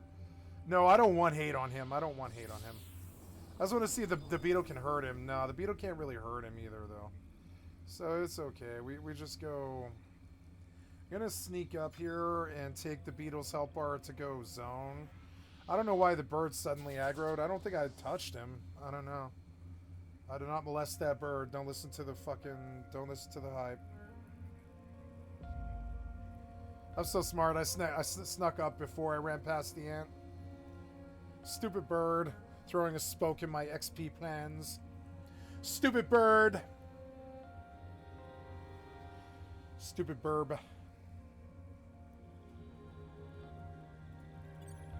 Her boyfriend's bum bum. My boyfriend's bum bum. We're just going to take a quick break from the timeline to explore some other things about this story that I fancy going into more detail on. Firstly, we'll take a look at some of the trolling that she has gone through. We have already touched upon the 4chan and Encyclopedia Dramatica elements, but in 2013 a K-Farms thread was set up about her which intensified the trolling. These are in no particular order. A photograph was found by trolls and uploaded to the internet of her presenting her bare rear end to the camera, with the words, "If found, return to the nearest globe," written on the buttocks. The trolls would also follow her around in real life, taking photos of her in the real world. They would also interview people from her past or shop workers in her area, who would give out details like she would beg on the street, and when people didn't give her money she would shout and flail her arms around. They also sent her elephant feces in the post. I'm not too sure where you get elephant feces from, but it's a thing that happened. She would get so sick of the trolling that she decided to set up her own K-Farms profile in order to infiltrate the troll network. But sadly she wasn't very good at being a troll and was soon found out, having her account banned. That was until the owner of K-Farms reinstated the account, thinking it would be a good idea to have it live to see where it went. She liked to post photos of herself to her social media accounts at an adult shop named Wicked Grounds. So a K-Farm user named Cat Party decided to claim that she was never abused by her father, which upset Chairwoman Ahuvia. So she challenged Cat Party to come and say it to her face, which Cat Party agreed to. The location of Wicked Grounds was set, and Cat Party posted a photo of the outside of Wicked Grounds to prove that he was waiting in a black SUV. Sadly, Chairwoman Ahuvia was running late as she was getting a tattoo, a topic that we will look at more later. After 3 hours, Cat Party left, and a short time later, Chairwoman Ahuvia arrived at Wicked Grounds, and Cat Party agreed to return. But it would take him a few hours to get back there, so Chairwoman Ahuvia waited and waited and waited until Cat Party finally revealed that he was never there and he had taken the photo of the outside of the shop from Google. Chairwoman Ahuvia claimed that she already knew this and was having a fun time at Wicked Grounds, having dinner and buying 2 Impact play toys while waiting. This kind of thing has happened many times, with Chairwoman Ahuvia waiting for trolls but them never turning up. That is until one day she was waiting when she reported that someone had just done a drive-by shooting on her. 4 to 5 shots rang out while a white guy screamed, "Die ADF." She reported this to the police, who were investigating the matter. This news went around the internet with YouTube videos and many posts being made on the topic. One day, Chairwoman Ahuvia logged onto her K-Farms account and claimed that it was her fake persona that had done the drive-by shooting. She then admitted on Facebook that the whole thing was fake and she had done this to scare the K-Farms users. The owner of K-Farms then made a thread claiming that Chairwoman Ahuvia had passed away, to which many videos and posts were made expressing their grief. They also sent her a potato which she didn't like very much, using a knife to attack the root vegetable. Over the years, this has all gotten a bit much for Chairwoman Ahuvia, and she has started to sleep with a gun while wearing a black ski mask, and has basically turned her home into a fortified armory. Sleeping in That's a when living you've room lost so that it. she That's has a clear the line of that's the downward spiral. When the downward spiral has descended to you're like living in your room, you've got piss jugs and a gun, and you're high and you're drunk and you're like out of it and you're scared to leave the front door or whatever. It's never happened to me, even in my worst moments like that. It's never been like that. Like, but that's when you know that you're about to be in the madhouse. That's when it happens. front door. On the topic of And then trolling, someone there knocks is a on the very door and you unexpected go twist to this crazy. tale. So You go Chairwoman crazy. Ahuvia I've seen was a troll methamphetamine herself. addicts do it many She trolled times. The world-famous They Christian like Western they'll troller. like show up at my house or something, and they'll buy like, you know, they'll buy like an 8-ball every day for, I don't know, 5 months or something, and then like they call you and they're like, yeah, I want to meet up with you this afternoon. Will you call me around like 2 or 3? And like, yeah, sure, okay. You call them around 2 or 3 and they're like, yeah, what do you want? And they're having like a psychotic episode because they've been buying your dope for 5 months. And it's just like, I don't know. It's just crazy. It's like at that point, yeah, just stay away from them. Don't just stop answering the phone. Stop talking to them for a couple of months until they're like back where they need to be or arrested or whatever it is. Because it's, yeah, at that point you're like you're starting to lose it. Yeah, I've seen it many times, in many different times in my life. Complete madness. I used to call it the crazy powder because to me it was the fastest way to lose your sanity, pretty much. Methamphetamine, it was like, you know, if you stay up for like 6 months off that shit and you don't really sleep, you get like 3-4 hours a day for 6 months, you start to go crazy. Well, you know, understandably so. You know, lack of sleep and lack of REM cycle and lack of, you know, understandably so. You can do it to yourself too if you want. It's your business to do that to yourself. Just stay around other people. Stay away from other people. Don't stay around other people when you do it. Hunter would get like that. Hunter would go off on a speed binge and start shooting stuff with his gun, talking about being stalked and all this, and yeah, like, you know, and he did. He ended up killing himself in the end, unfortunately. One of my greatest heroes. Self-inflicted gunshot wound. At least it wasn't a knife stab wound to the chest, like Elliot Smith, and bleeding to death for 5 hours. System offline, but okay. So did you not do this anymore, or what? I thought I had a thing here, but I guess not. It's like further east. Oops. Okay, how's the EvE going? It's good. It's just filling ice like reliably. This belt was not slammed like the other belts, which is good, and made some money today. Definitely make me some good 50 million, something like that.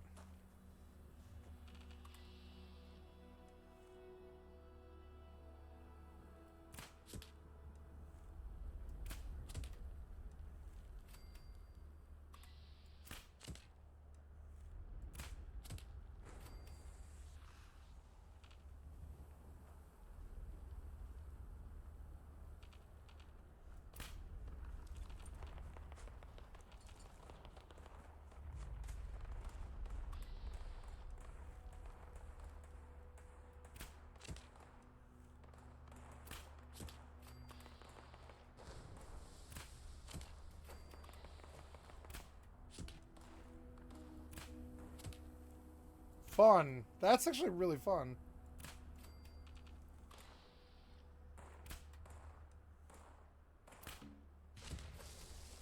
I hit him.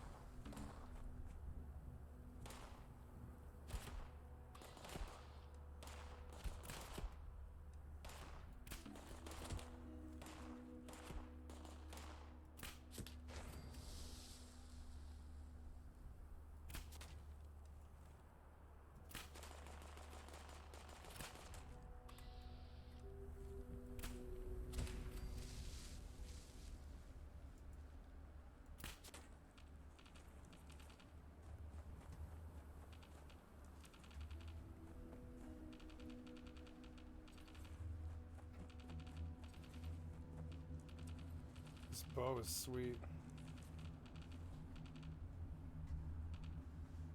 I should do the corpses. Oop.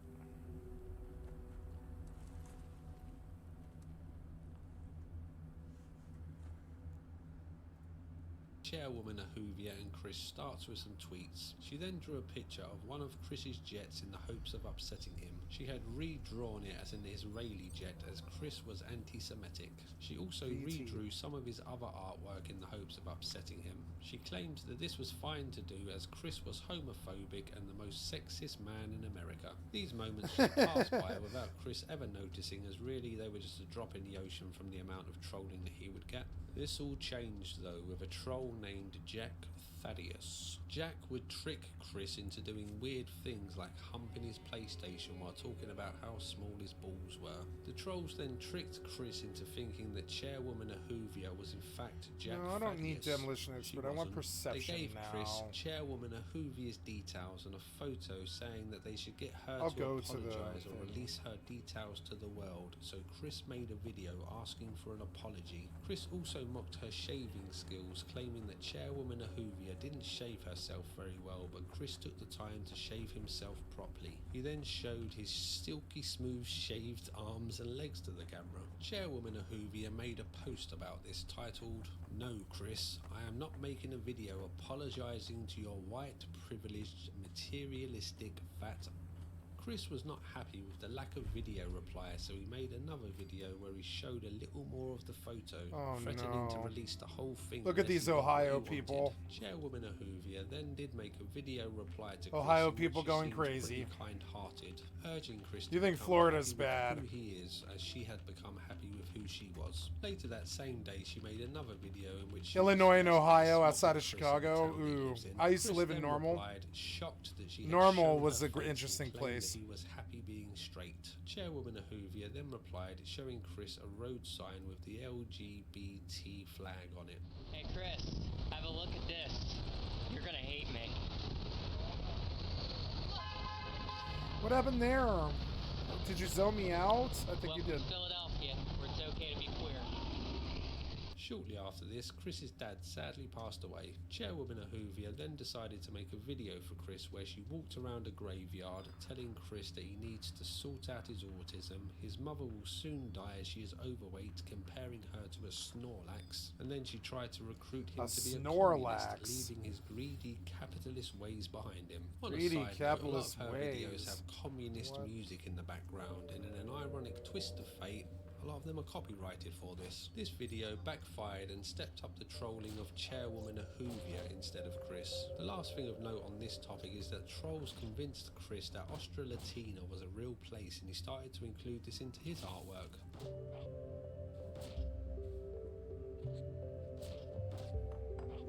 So, back to the story. At this stage, you were seeing a 16-year-old boy named Michael. The pair had met online, and after some time, he came to Philadelphia and moved into a squat with Chairwoman Ahuvia. In case you're interested, Chairwoman Ahuvia was the bottom in the relationship. She stood in the 2012 elections representing the Transgender Communist Party. She didn't win. Chairwoman Ahuvia and Michael then moved to Portland to escape what she called the intolerant transgender community in Philadelphia. She also wanted to be further away from her father. Her young boyfriend was a Satanist, and the pair planned to one day have a satanic wedding, which I was unaware even existed, to be honest. Michael would later reveal details about their relationship, such as Michael having to stop her cutting her winky off at least once a week, not a sentence you say very often.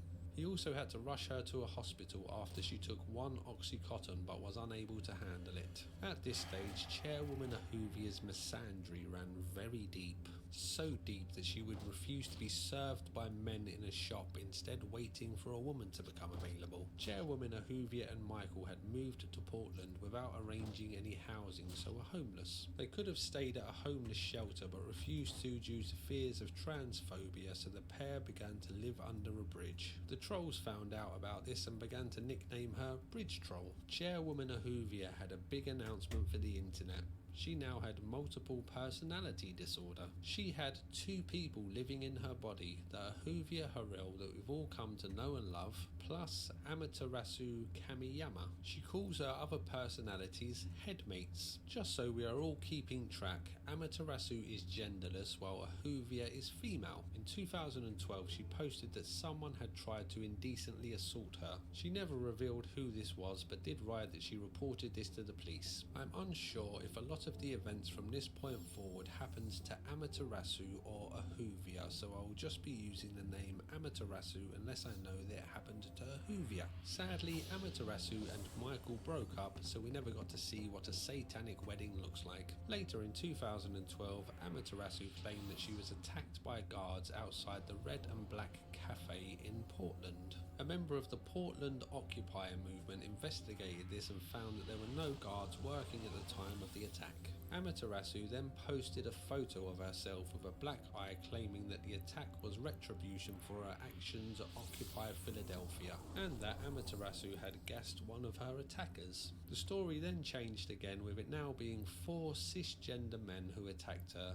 These men were part of the Portland Occupy movement and had attacked her for calling them out on transphobia. At this stage, Ahuvia had given up drinking and taking drugs, but unfortunately Amaterasu was a right party animal, binging all the time, which was just making life harder for Ahuvia. Amaterasu had a big announcement for the internet. She was now a Buddhist, stating that all other religions were infested with capitalism. In May 2013, she made a post with the title, "All my heroes, cops, Happy May Day." This post read as follows: "Happy International Workers' Day to everyone with a serious heart to resist capitalism. I'll be in black, sticking my neck out against the system, screaming, 'Whitey!' to the cops in the car and the cis men in their suits. Molotov cocktails in the air, police cars get flipped, Starbucks, Nike Town and bank windows and ATMs get smashed to shreds here in Portland. Solidarity forever." After this pleasant sounding protest, she went on a nice little outing with her friends camping. While there, she was accused of murdering her ex-boyfriend Michael. He was also on the group trip and had gone missing, with the other members of the group thinking that Amaterasu must have done him in, due to her aggressive personality and troubled relationship with Michael. The police arrived and questioned everyone. Then Michael came back to the camp. He had just wandered off to sit by the river and avoid Amaterasu. Understandable, really. She had now fully embraced Buddhism and went to attend a temple, but was kicked out when she tried to use the female toilets. The next thing of note is a post where she claimed that a group of pissed off cis dude bros wanted to kill her, but the police stopped them. She thanked the police for saving her life. In this post she claimed that Ahuvia didn't call the police, but Amaterasu did. From what I can make out, Ahuvia is the hardcore revolutionary and Amaterasu is a bit more chilled, I think. Tired of Portland, she decided to move to Oakland, California, where she was homeless again. Although she had a bad experience at the Buddhist temple, she didn't let that discourage her from the enlightened path and drew a picture of Buddha stating that he was trans and answered to the pronouns she, her.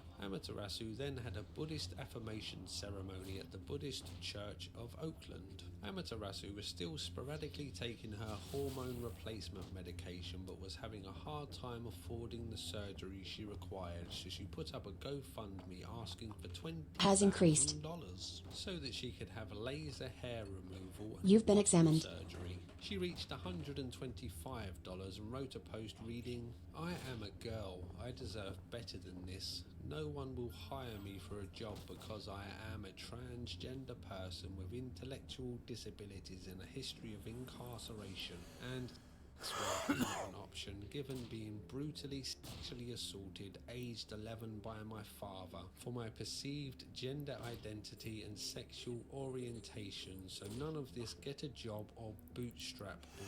correct. This seemed to have worked, with her new total being $235. Some people online then began to tell her to get a job, to which she called them ableist and listed her disabilities. Drive She then active. posted about being indecently assaulted by a cisgender woman while visiting San Francisco. Amaterasu had begun posting more and more about the need to use violence to enact change and brought herself a taser. While in San Drive Francisco, active. she stayed at a woman's shelter but was kicked out when they misgendered her and she became aggressive. She then doxed one of the workers at the shelter, claiming that the worker had abducted a Hoovia. This was written on Amaterasu's Facebook page. She also got into puppy play. Why not, I guess? The fact I even know what this means makes me sad. On the whole, she didn't really seem to have a good time in San Francisco, really. She claimed that she was tear-gassed at a protest and planned to leave the state because it is, and I quote, a gentrifying, third world, racist, Tear-gassed in classist, protest. infrastructure deficient, ableist toll. She would return to Portland to be homeless again, which was only I made sound like worse this, by don't I? trolls Yeah, I'm sure I contacting do. everyone that she tried to live Don't With Token my request war against the accepted. government and all the things that I've said and everything. Well, if you've been a digital serf for 27 years like me, I still can't really make money doing that, not without breaking a bunch of rules.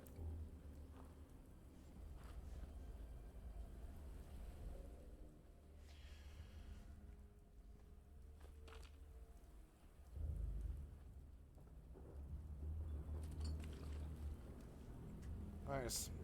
I'll just have a sleep in your bed since I'm here. I mean, why not?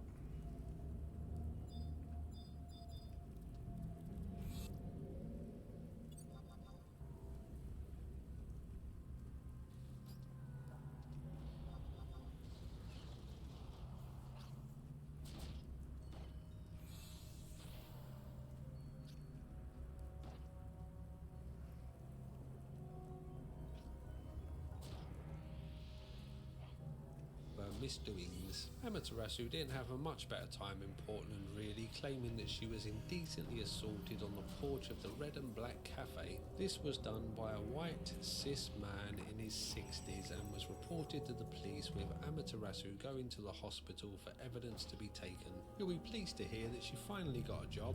I think when you look like this, people just target you. People with like sick problems in their heads. I think when you look like this, I think people target you. I don't think it's their fault. I don't think it has anything to do with this person. I'm talking about the person who attacks them. It's their fault. But it sucks. I think you want to be a target, this is the fastest way to become one. It's unfortunate.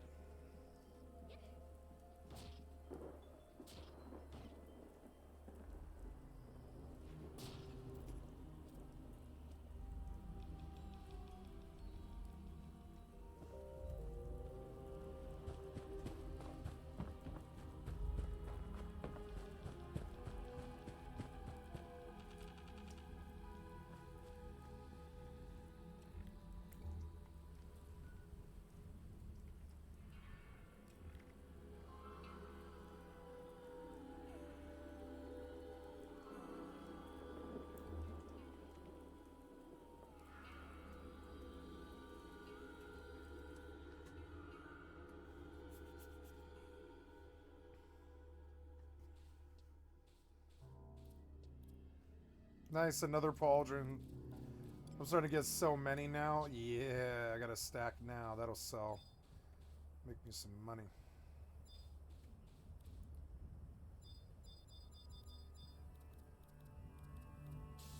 I'm gonna stay on pauldron on Antiquans for a long time. It's gonna pay for everything I need.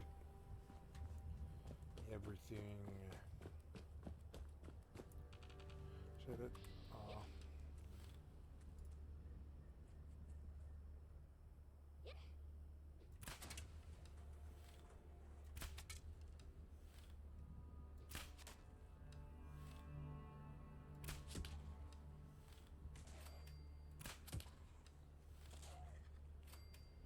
They burn? Yeah, they do.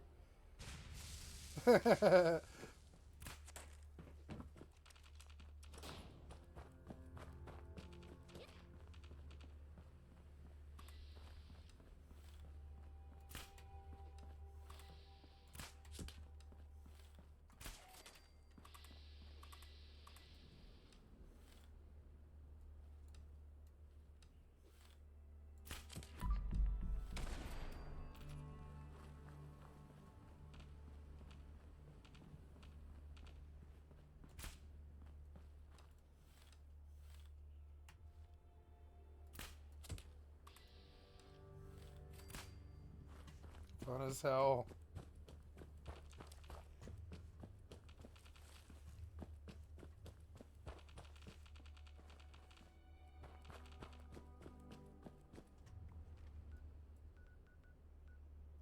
Is there? Oh, it's like a whole team of people. It's like a 4-man team of people. They're all the same level and they're all doing the same thing, which is kind of interesting.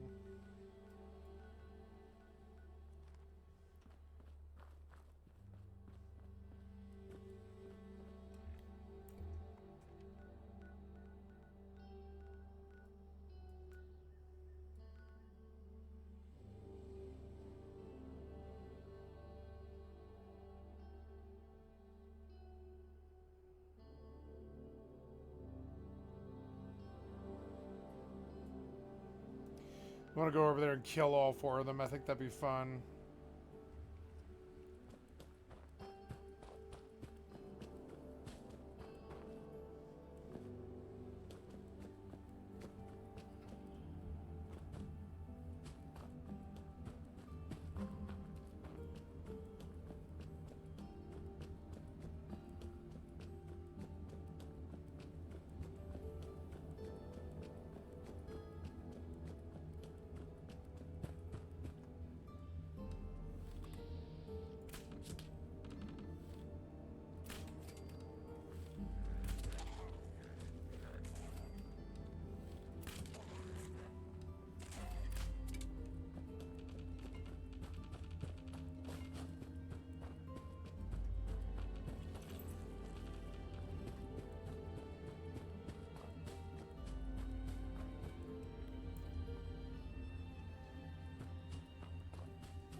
Where'd the other ones go? Oh, they went that way.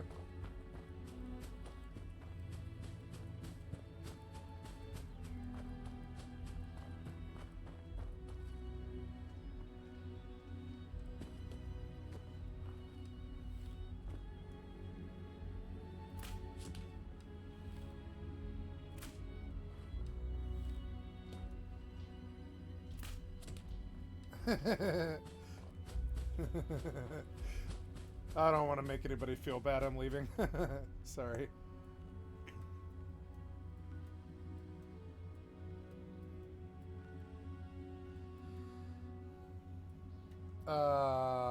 So okay.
Legendary Scorch Beast.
I swallow wrong.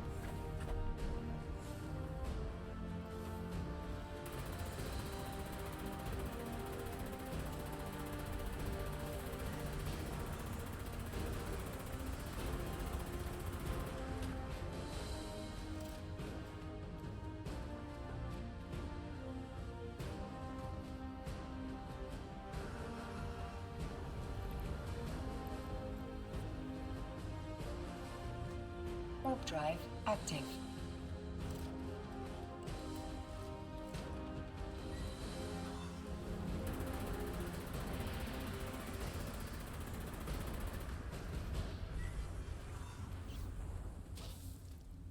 Oh no, what's happening? Sit.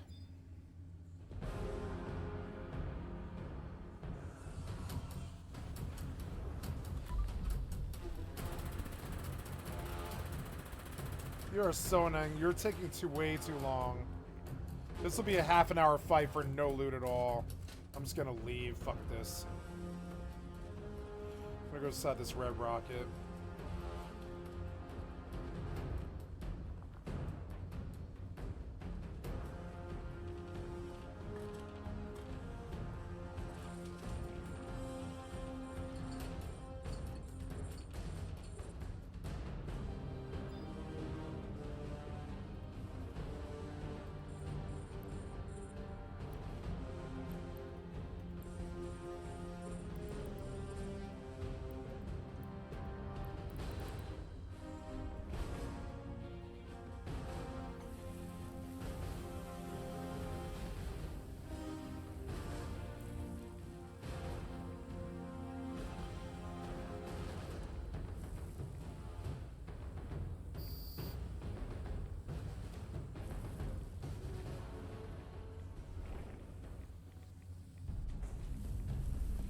God damn it, he's like bombarding the fucking building with poison.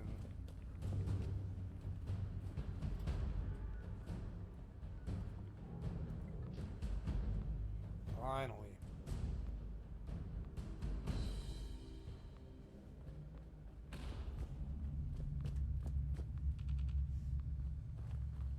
You are so annoying. Finally. That thing sucked. There's no way I was going to do that alone. That thing was way too hard. That's like basically the same thing as the Scorch Beast Queen. It's not really much better. It's a little less tanky, but it's basically the worst enemy in the game. I'm not... Let's put it this way. It would take me 20 fucking... It would take 999 times damage and 20 fucking fusion cores to kill that thing. I've done it before in custom. But like Bethesda doesn't scale their games, not really. So that thing's designed for a 4-man in full gear. I can't kill that thing. That thing can kill me, but I can't kill that thing. No, I mean I can kill it, but it takes way too much resources and time and ammo. You know, it's not worth it. The loot will be nice, but it won't be good. It won't be worth how much time it took. So. There we go. I got 5 fusion cores. I want to pull out and I want to put like 2 of them away. Yeah. And then I want to assign the lowest ones. Cool. This one and that one are full. I want to do that one and that one. Yeah, there we go. Very good. Actually, yeah, that's good. That's good. And yeah, and then we'll drop another one away. Yep. And yeah, we'll pop that and we'll grab a rest and we will stand up and kill an ant.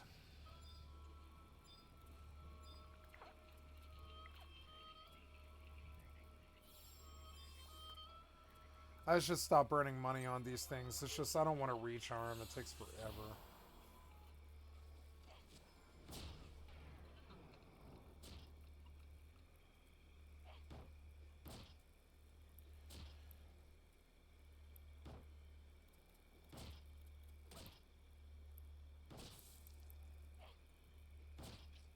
This guy has 2 orcas.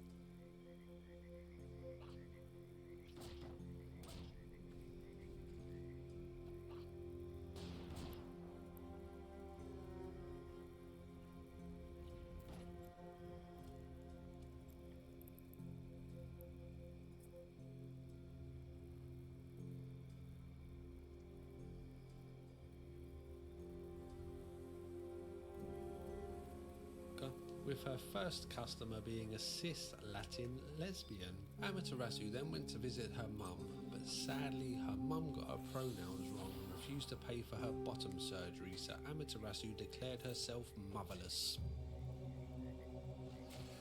Bottom surgery. I need Time butt for surgery, another Mom. quick detour from the timeline before we reach our thrilling climax. Shortly after Amaterasu made her video trying to recruit Chris Chan to communism, the trolls contacted her father for an interview. The interview was not done with a video call as they weren't very common back then, but the troll was talking to her father on the phone then writing in text what was said, so I guess take what's said with a pinch of salt. In this interview, Amaterasu's father claimed that he did not indecently assault Amaterasu on Independence Day, but what really happened was that Amaterasu was bullying a young child, so he spanked her. Then Amaterasu's mum told her that she had been abused, which she believed due to her autism.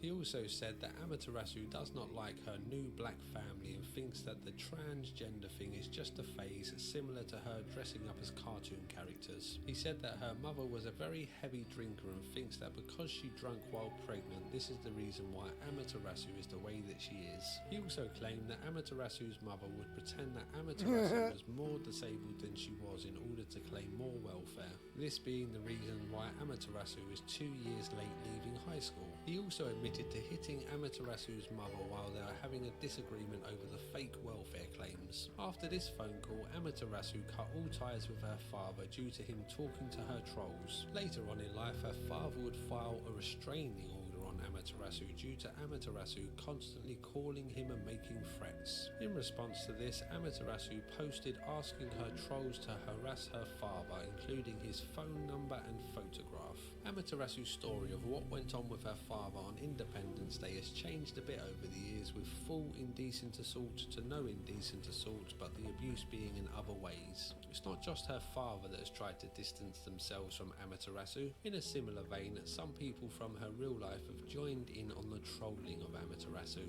Dusty, Corin and her ex-boyfriend Michael have all gotten in on the action. Amaterasu would claim, This is not really going anywhere, so I'm going to leave now. It was entertaining just because it's like, thank God my life isn't like that. Dodge that bullet.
Thank you, Cake Ninja Gaming, for the extra content for my stream. I've liked this sub to your channel.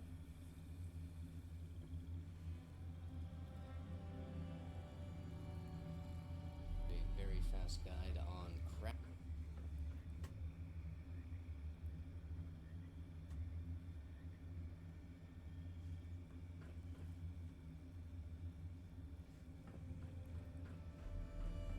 Complicating the rest, so just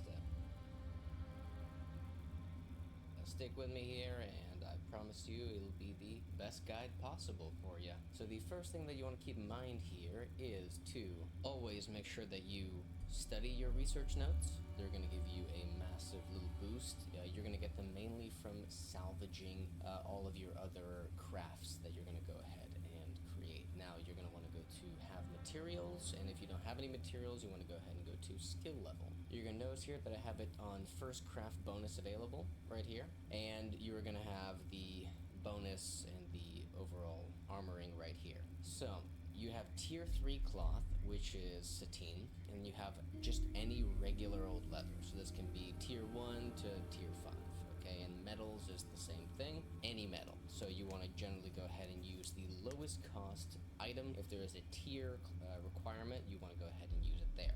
Now I'm going to go ahead and suggest He's good. off the bat, He's good. I like him. you want to use this website. Good shit. I'm going to leave a sign. Very well done.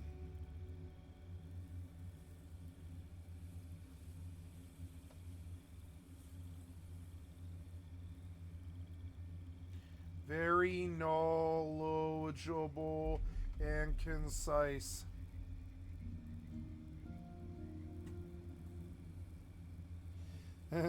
All the DDOs are like, no, you tore into DDO.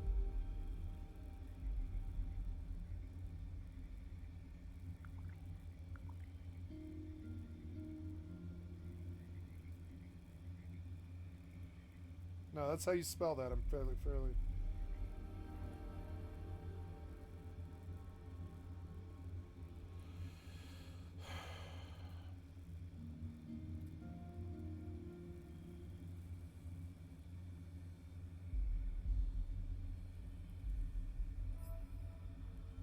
Is extremely helpful. It is going to save you a lot of time, and it's also going to enable you to find the cheapest things to craft for the most amount of experience, and I'm going to explain that in a moment here.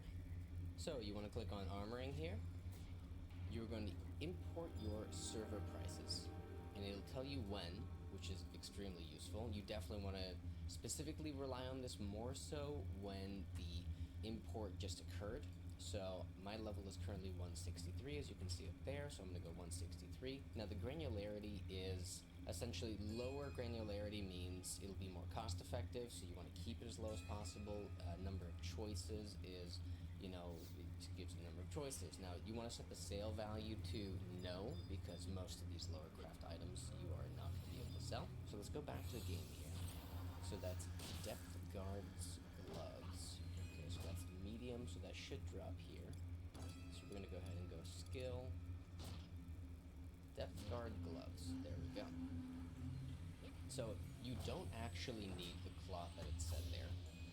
So you know how it says here phase fiber? Well, you don't necessarily need phase fiber. It might be the cheapest option, but it might not be. You know what I mean? So you're going to go, okay, great. So this does require either shipped hide. This is such a nightmare. They need to fix this. Good, and this does just require any. Your skill has increased. And this you can just use any iron ore for. So I'm going to go ahead and get all this together right now for you. Now, before I forget, I actually make a little Excel grid for all of what I need to create. So when you go to the actual recipe for it in the game here, it's going to say, okay, good, so you need 10, 4, 4, and 1. So now I'm just going to go through my inventory and my settlements and just check the storages in each of them to see what I already own, so I don't have to buy anything extra. Okay, good, I have 956 iron ingots, and I have 1,000 linen cloth. Okay, good. So I'm going to pull this back up here, so I don't need any iron ingots. And this is my cloth right here. So I only need this much. Okay, and with the bright scale hide, or any level tier 4. Your skill has increased. We need bright scale hide. And I'd like to do a little price comparison. So you do need a tier 4 for this next craft, for example. So I'm going to go ahead and put leather, and let's look at tier 4. So that's layered leather. So layered leather is much more expensive right now. So we're going to go ahead and skip layered leather, and we're going to go right to the bright scale hides then, because it's about a quarter of the price. I like to buy about 75% of what is needed. So we go back to our little math grid here. I know, right? Oh my Loves math god. here. The reason being is when you go to recycle, you will get some of the crafts back. Now, you will not get back some of them, like the corrupted talismans will not be refunded to you when you salvage. This one will also not. The only one that will is your bright scale hide. So we are going to buy 2,000. I don't think I like this system, although it is So deep. while I gotta it say, it's does fucking say deep. To only craft the depth guard gloves, as it says right here. What you're gonna do is, before you do all of them, what you're gonna do is you're gonna create one of each, because you're gonna have a massive bonus to it. Let's give you an example here. So on your first craft of each of them, so that says 37,000 at the bottom, right? Afterwards, you get 20,000 less experience as you get a massive boost on your first craft bonus. You're gonna go ahead and repeat that for all of them. You're gonna use the layered leather as you can, because that's essentially just free material crafts. And you're gonna go create one of each and salvage. Now, it says the best deal is to use the depth guard gloves, so we're gonna go ahead and do that. We're gonna now make our big order here. And you're gonna click salvage all. Now you're gonna get from big salvages like this, Journeyman Armor Research Notes. Now that's a bonus 50,000 right there. And you're gonna keep crafting this. So as you saw earlier, we bought like 500 something, and we got an extra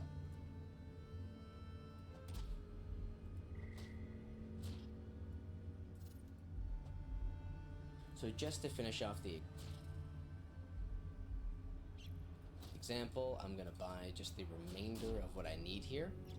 Now if you don't want to wait for layered leather, and this you can just use any iron ore for. So I'm gonna go ahead and get all those together right now for you.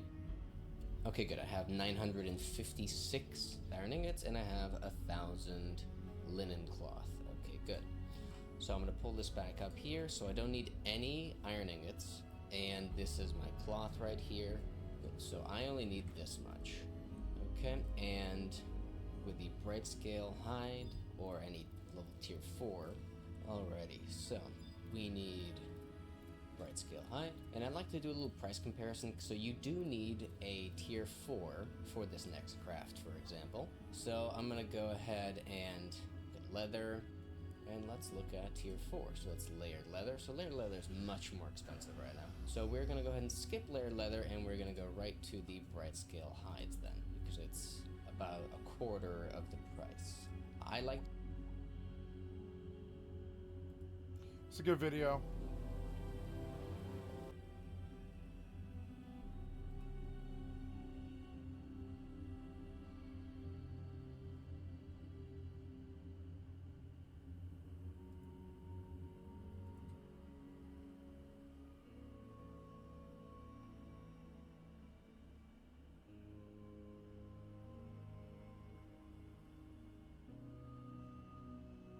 I believe it.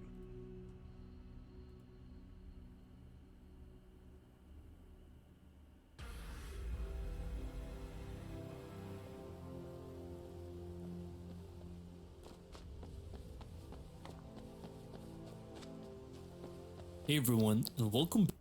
Yeah. Alrighty everybody, today I'm going to show you a very fast guide on crafting. It's a little bit more complicated than the rest, so just stick with me here, and I promise you it'll be the best guide possible for you. So the first thing that you want to keep in mind here is to always make sure that you study your research notes. Wrong video. They're going to give you a massive little boost. You're going to get them mainly from salvaging all of your other crafts. Okay, that was the thing I kind of didn't understand. And if God damn it! You keep doing the wrong fucking video. I need you to not do that. Stop doing that. On first craft bonus available right here, and you're going to have the bonus and the overall armoring right here. So you have tier 3 cloth, which is sateen, and you have just any regular old leather. So this can be tier 1 to tier 5, okay? And metals is the same thing, any metal. So you want to generally go ahead and use the lowest cost item. If there is a tier requirement, you want to go ahead and use it there. Now I'm going to go ahead and suggest right off the bat, you want to use this website right here. This website is extremely helpful. It is going to save you a lot of time, and it's also going to enable you to find the cheapest things to craft for the most amount of experience, and I'm going to explain that in a moment here. So you want to click on armoring here. You're going to import your server prices, and it'll tell you when, which is extremely useful. You definitely want to specifically rely on this more so when the import just occurred. So my level is currently 163, as you can see up there, so I'm going to go 163. Now the granularity is essentially lower granularity means it'll be more cost effective, so you want to keep it as low as possible. Number of choices is, you know, it gives you the number of choices. Now you want to set the sale value to no, because most of these lower craft items you are not going to be able to sell. So let's go back to the game here. So that's depth guards gloves. Okay, so that's medium, so that should drop here. So we're gonna go ahead and go skill, depth guard gloves. There we go. So you don't actually need the cloth that it said there. So you know how it says here phase fiber? Well, you don't necessarily need phase fiber. It might be the cheapest option, but it might not be. You know what I mean? So you're gonna go, okay, great. So this does require either shift hide or layered leather. Good, and this does just require any random cloth, and this you can just use any iron ore for. So I'm gonna go ahead and get all those together right now for you. Now, before I forget, I actually make a little Excel grid for all of what I need to create. So when you go to the actual recipe for it in the game here, it's gonna say, okay, good, so you need 10, 4, 4, and 1. So now I'm just going to go through my inventory and my settlements and just check the storages in each of them to see what I already own, so I don't have to buy anything extra. Okay, good. I have 956 iron ingots and I have 1,000 linen cloth. Okay, good. So I'm going to pull this back up here, so I don't need any iron ingots, and this is my cloth right here, so I only need this much. Okay, and with the bright scale hide or any level tier 4 already. So we need bright scale hide, and I'd like to do a little price comparison. So you do need a tier 4 for this next craft, for example. So I'm gonna go ahead and leather, and let's look at tier 4. So that's layered leather. So layered leather is much more expensive right now. So we're gonna go ahead and skip layered leather, and we're gonna go right to the bright scale hides then, because it's about a quarter of the price. I like to buy about 75% of what is needed. So we go back to our little math grid here. I know, right? Everybody loves math here. The reason being is when you go to recycle, you will get some of the crafts back. Now, you will not get back some of them, like the corrupted talismans will not be refunded to you when you salvage. This one will also not. The only one that will is your bright scale hide. So we are gonna buy 2,589.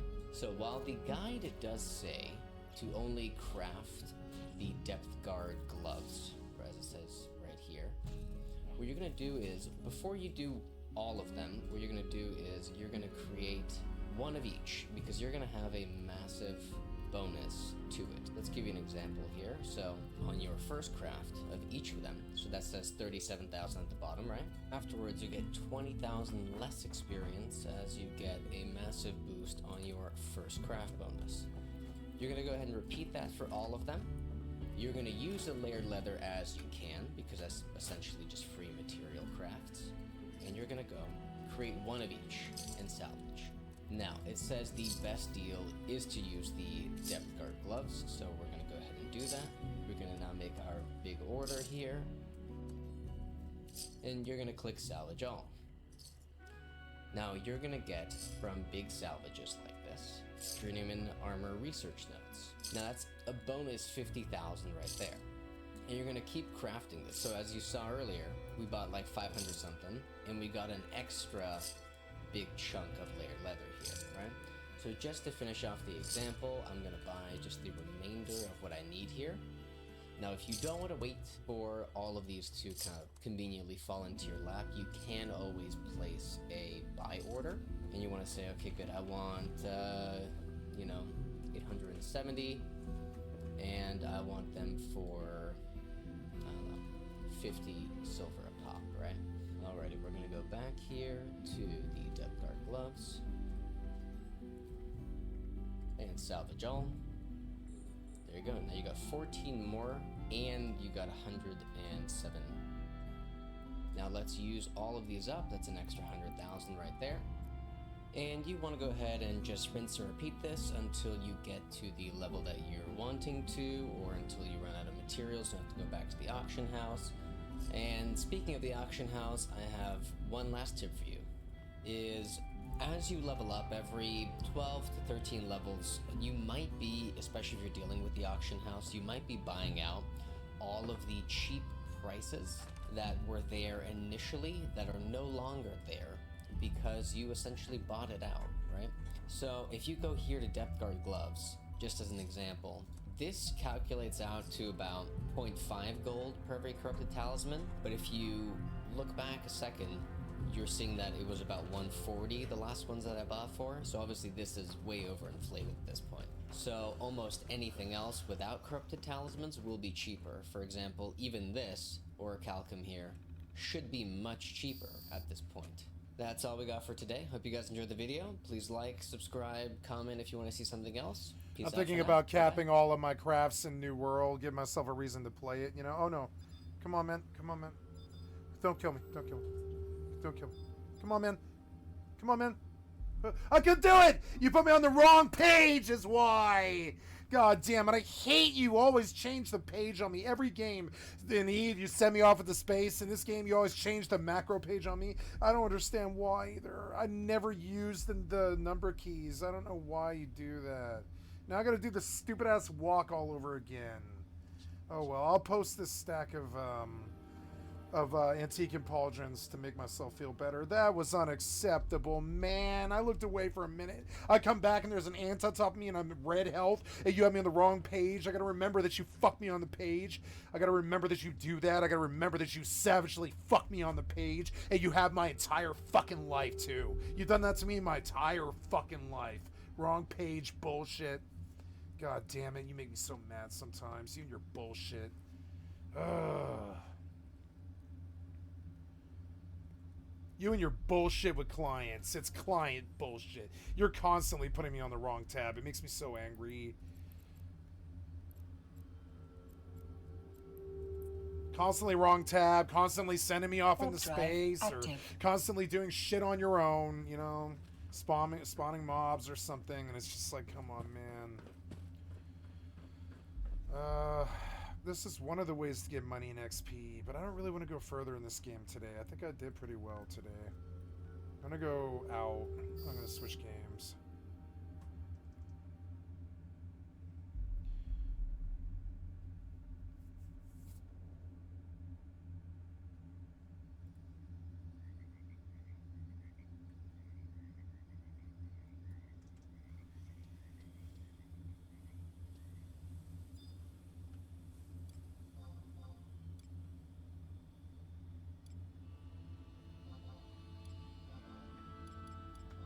Docking request accepted.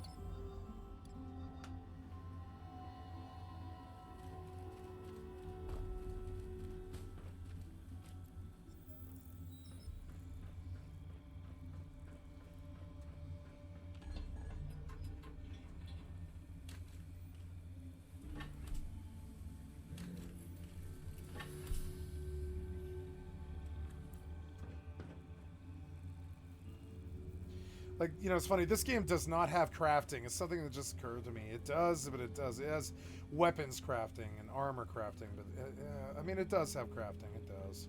It has a lot of crafting, honestly.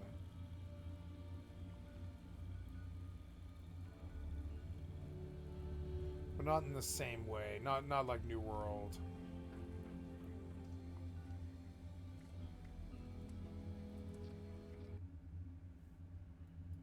Okay, so get me out of that. Yep, and then we will compress.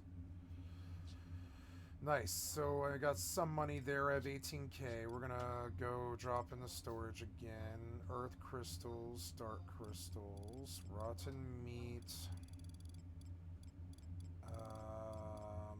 Oh, I should put on the Empress Band, I guess. No, my XP buff is not worn yet. And the Beastman Seals, and then we're going to combine. And we'll look for stacks of things.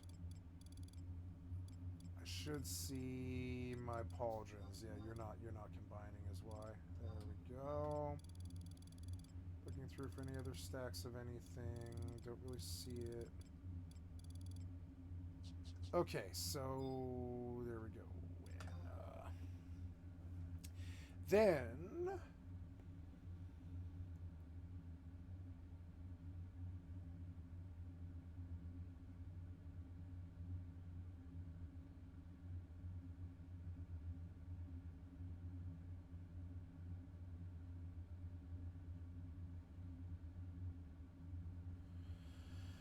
yeah, spending money, I would say.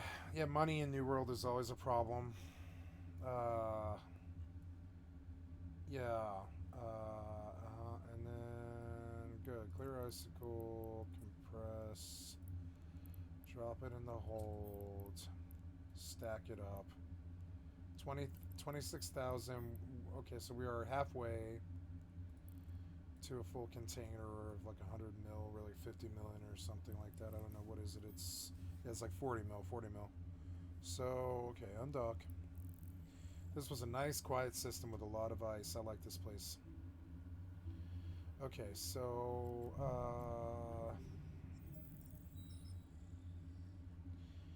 yeah, weaponsmithing and armor smithing, right? Which is just bad. It's gonna be spending money. I need to go make the most money that I can off like cactus flesh or whatever.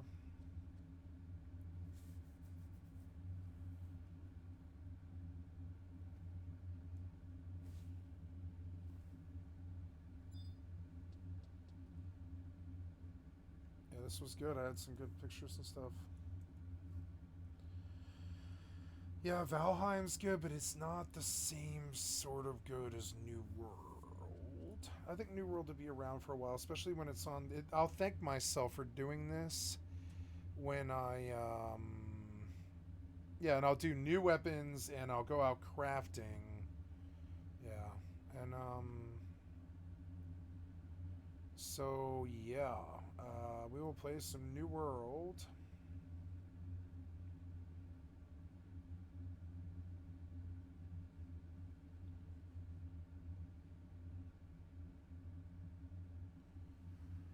I'm going to sell these antique and pauldrons. 21,000, not bad. 21,100, not bad, not bad. I see that my main competition is using alts. That's okay, though. Wait, 21,000. So we want 21,000. There we go.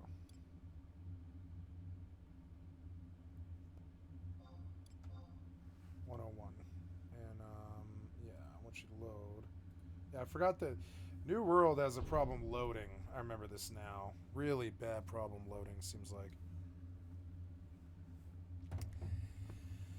Well, we'll let it be for now.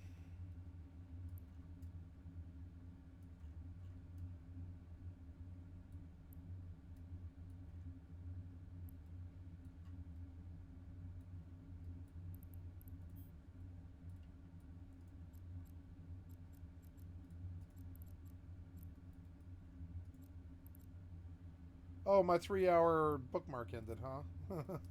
Oops. Warp drive active. Oh, well.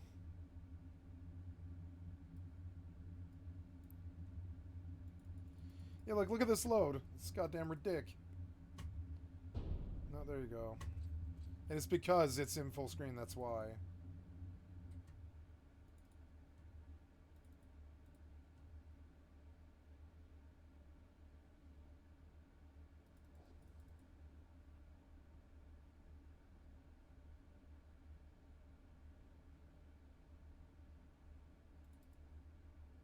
Oh my god, look at you crash a bunch of fucking times. Let's go.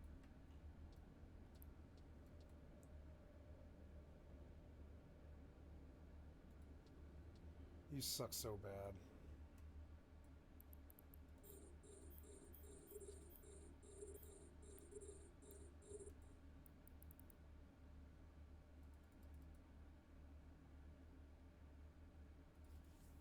I hate this little symbol. Something about it really bothers me. It seems satanic to me and weird. I mean, the symbolism is cool. It's just, you know, weird looking. Yep, don't care.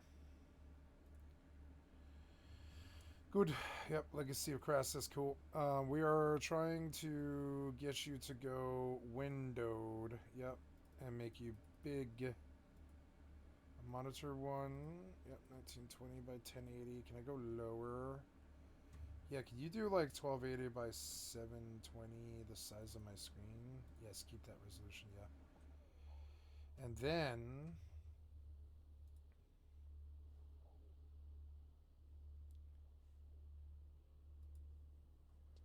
I mean, that doesn't really work, does it?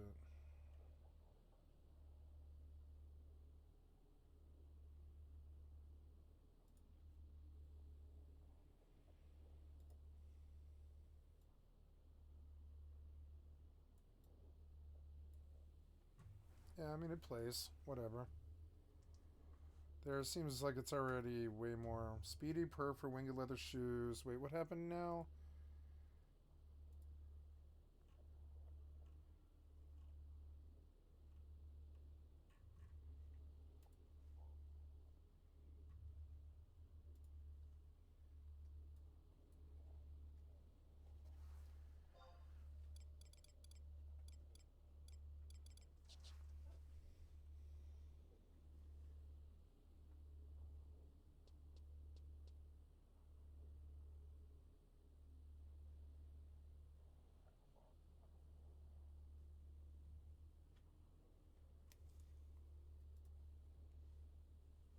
Seems like the sound is off. Okay. Movie. UI is good, but I don't want it blasting. Put it at like 70. Sound effects could be lower at like 25 or 20. Yeah, ambient should be off entirely. Well, I don't know. Ambient's okay, but it should be lower. Yeah. Vocals, voiceover, music. We could do some music, yeah.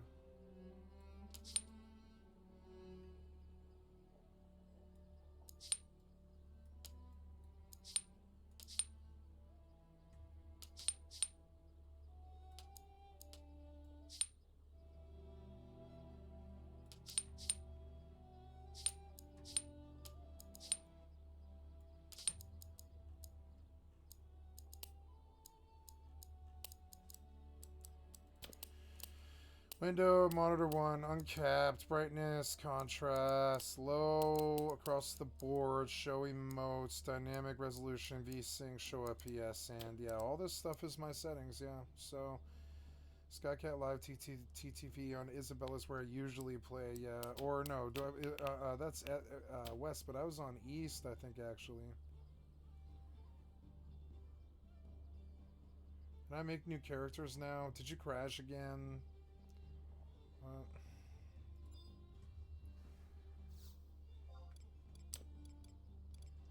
Okay, we'll go back out again. God damn it. Fucking prison powders. Yeah, my rabbit, right? Yeah, that guy. Yeah, I'm a logger right now. Yeah, that's me. US East. I could build a new character, I suppose.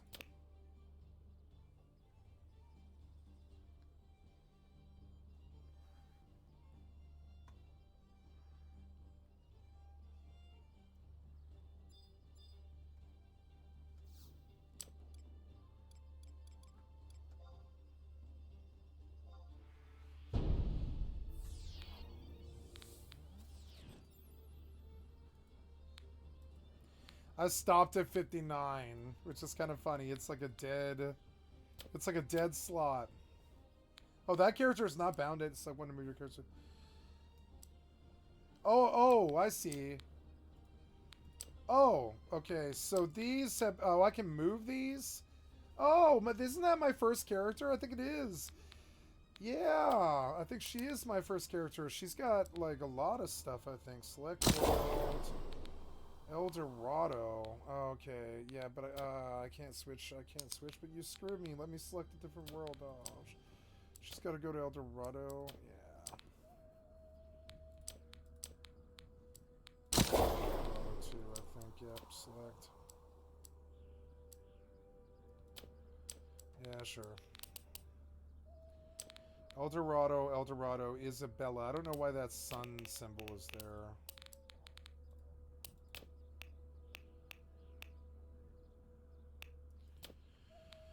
Yeah.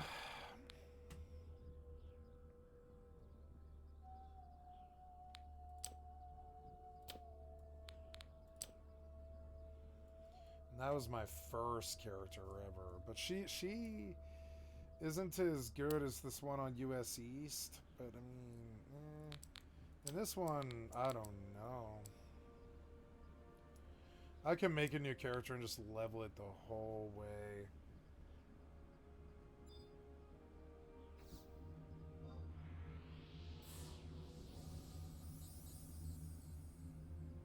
I'm lucky I'm not dead.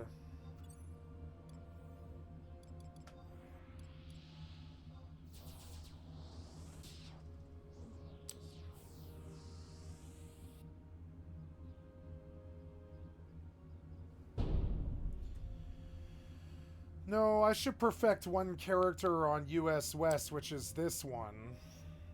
I haven't played her in a long time, but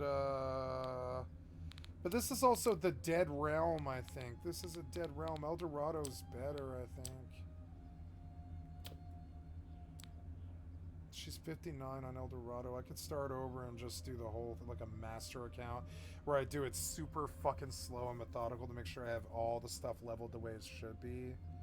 And I don't even do any quests, really. I could just craft my way all the way to 60. I don't really want to do the quests, to be frank. Yeah, just kill mobs or whatever, I guess, yeah. I don't want to do all the stupid quest stuff. So annoying. I wish they stayed more true to their original vision. The stupid quest stuff is so stupid. You can level from town boards, I guess. Yeah, that's what I would like to do. I don't want to take any quests. I want to just do town boards.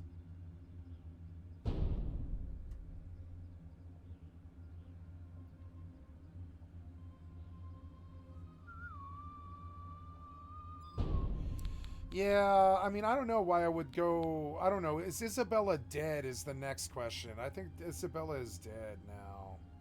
And it's weird because, yeah, I'm fairly sure that that server is not lit like this one is on US East. I'm fairly sure it's not. I should be on US West, though. Isabella and El Dorado. I guess, yeah, I've got... El Dorado's the really popular one, I think. Or that was the server I was the first on. And Isabella was the fresh start. Let's go see how Isabella is and just see. Damn it, man. Oh yeah, I should change my title now, but oh, I have a prison powder on. Oh, damn it, why did I go north? Oh, well, I mean, you kind of do need to go north, but I went the wrong kind of north, though. Damn it. Oh, I'm gonna get aggro now, huh? Oh, well. I meant to go east, damn it. For these 2 minutes, I'll get far enough, I think. Yeah, I'm gonna just go like that direction.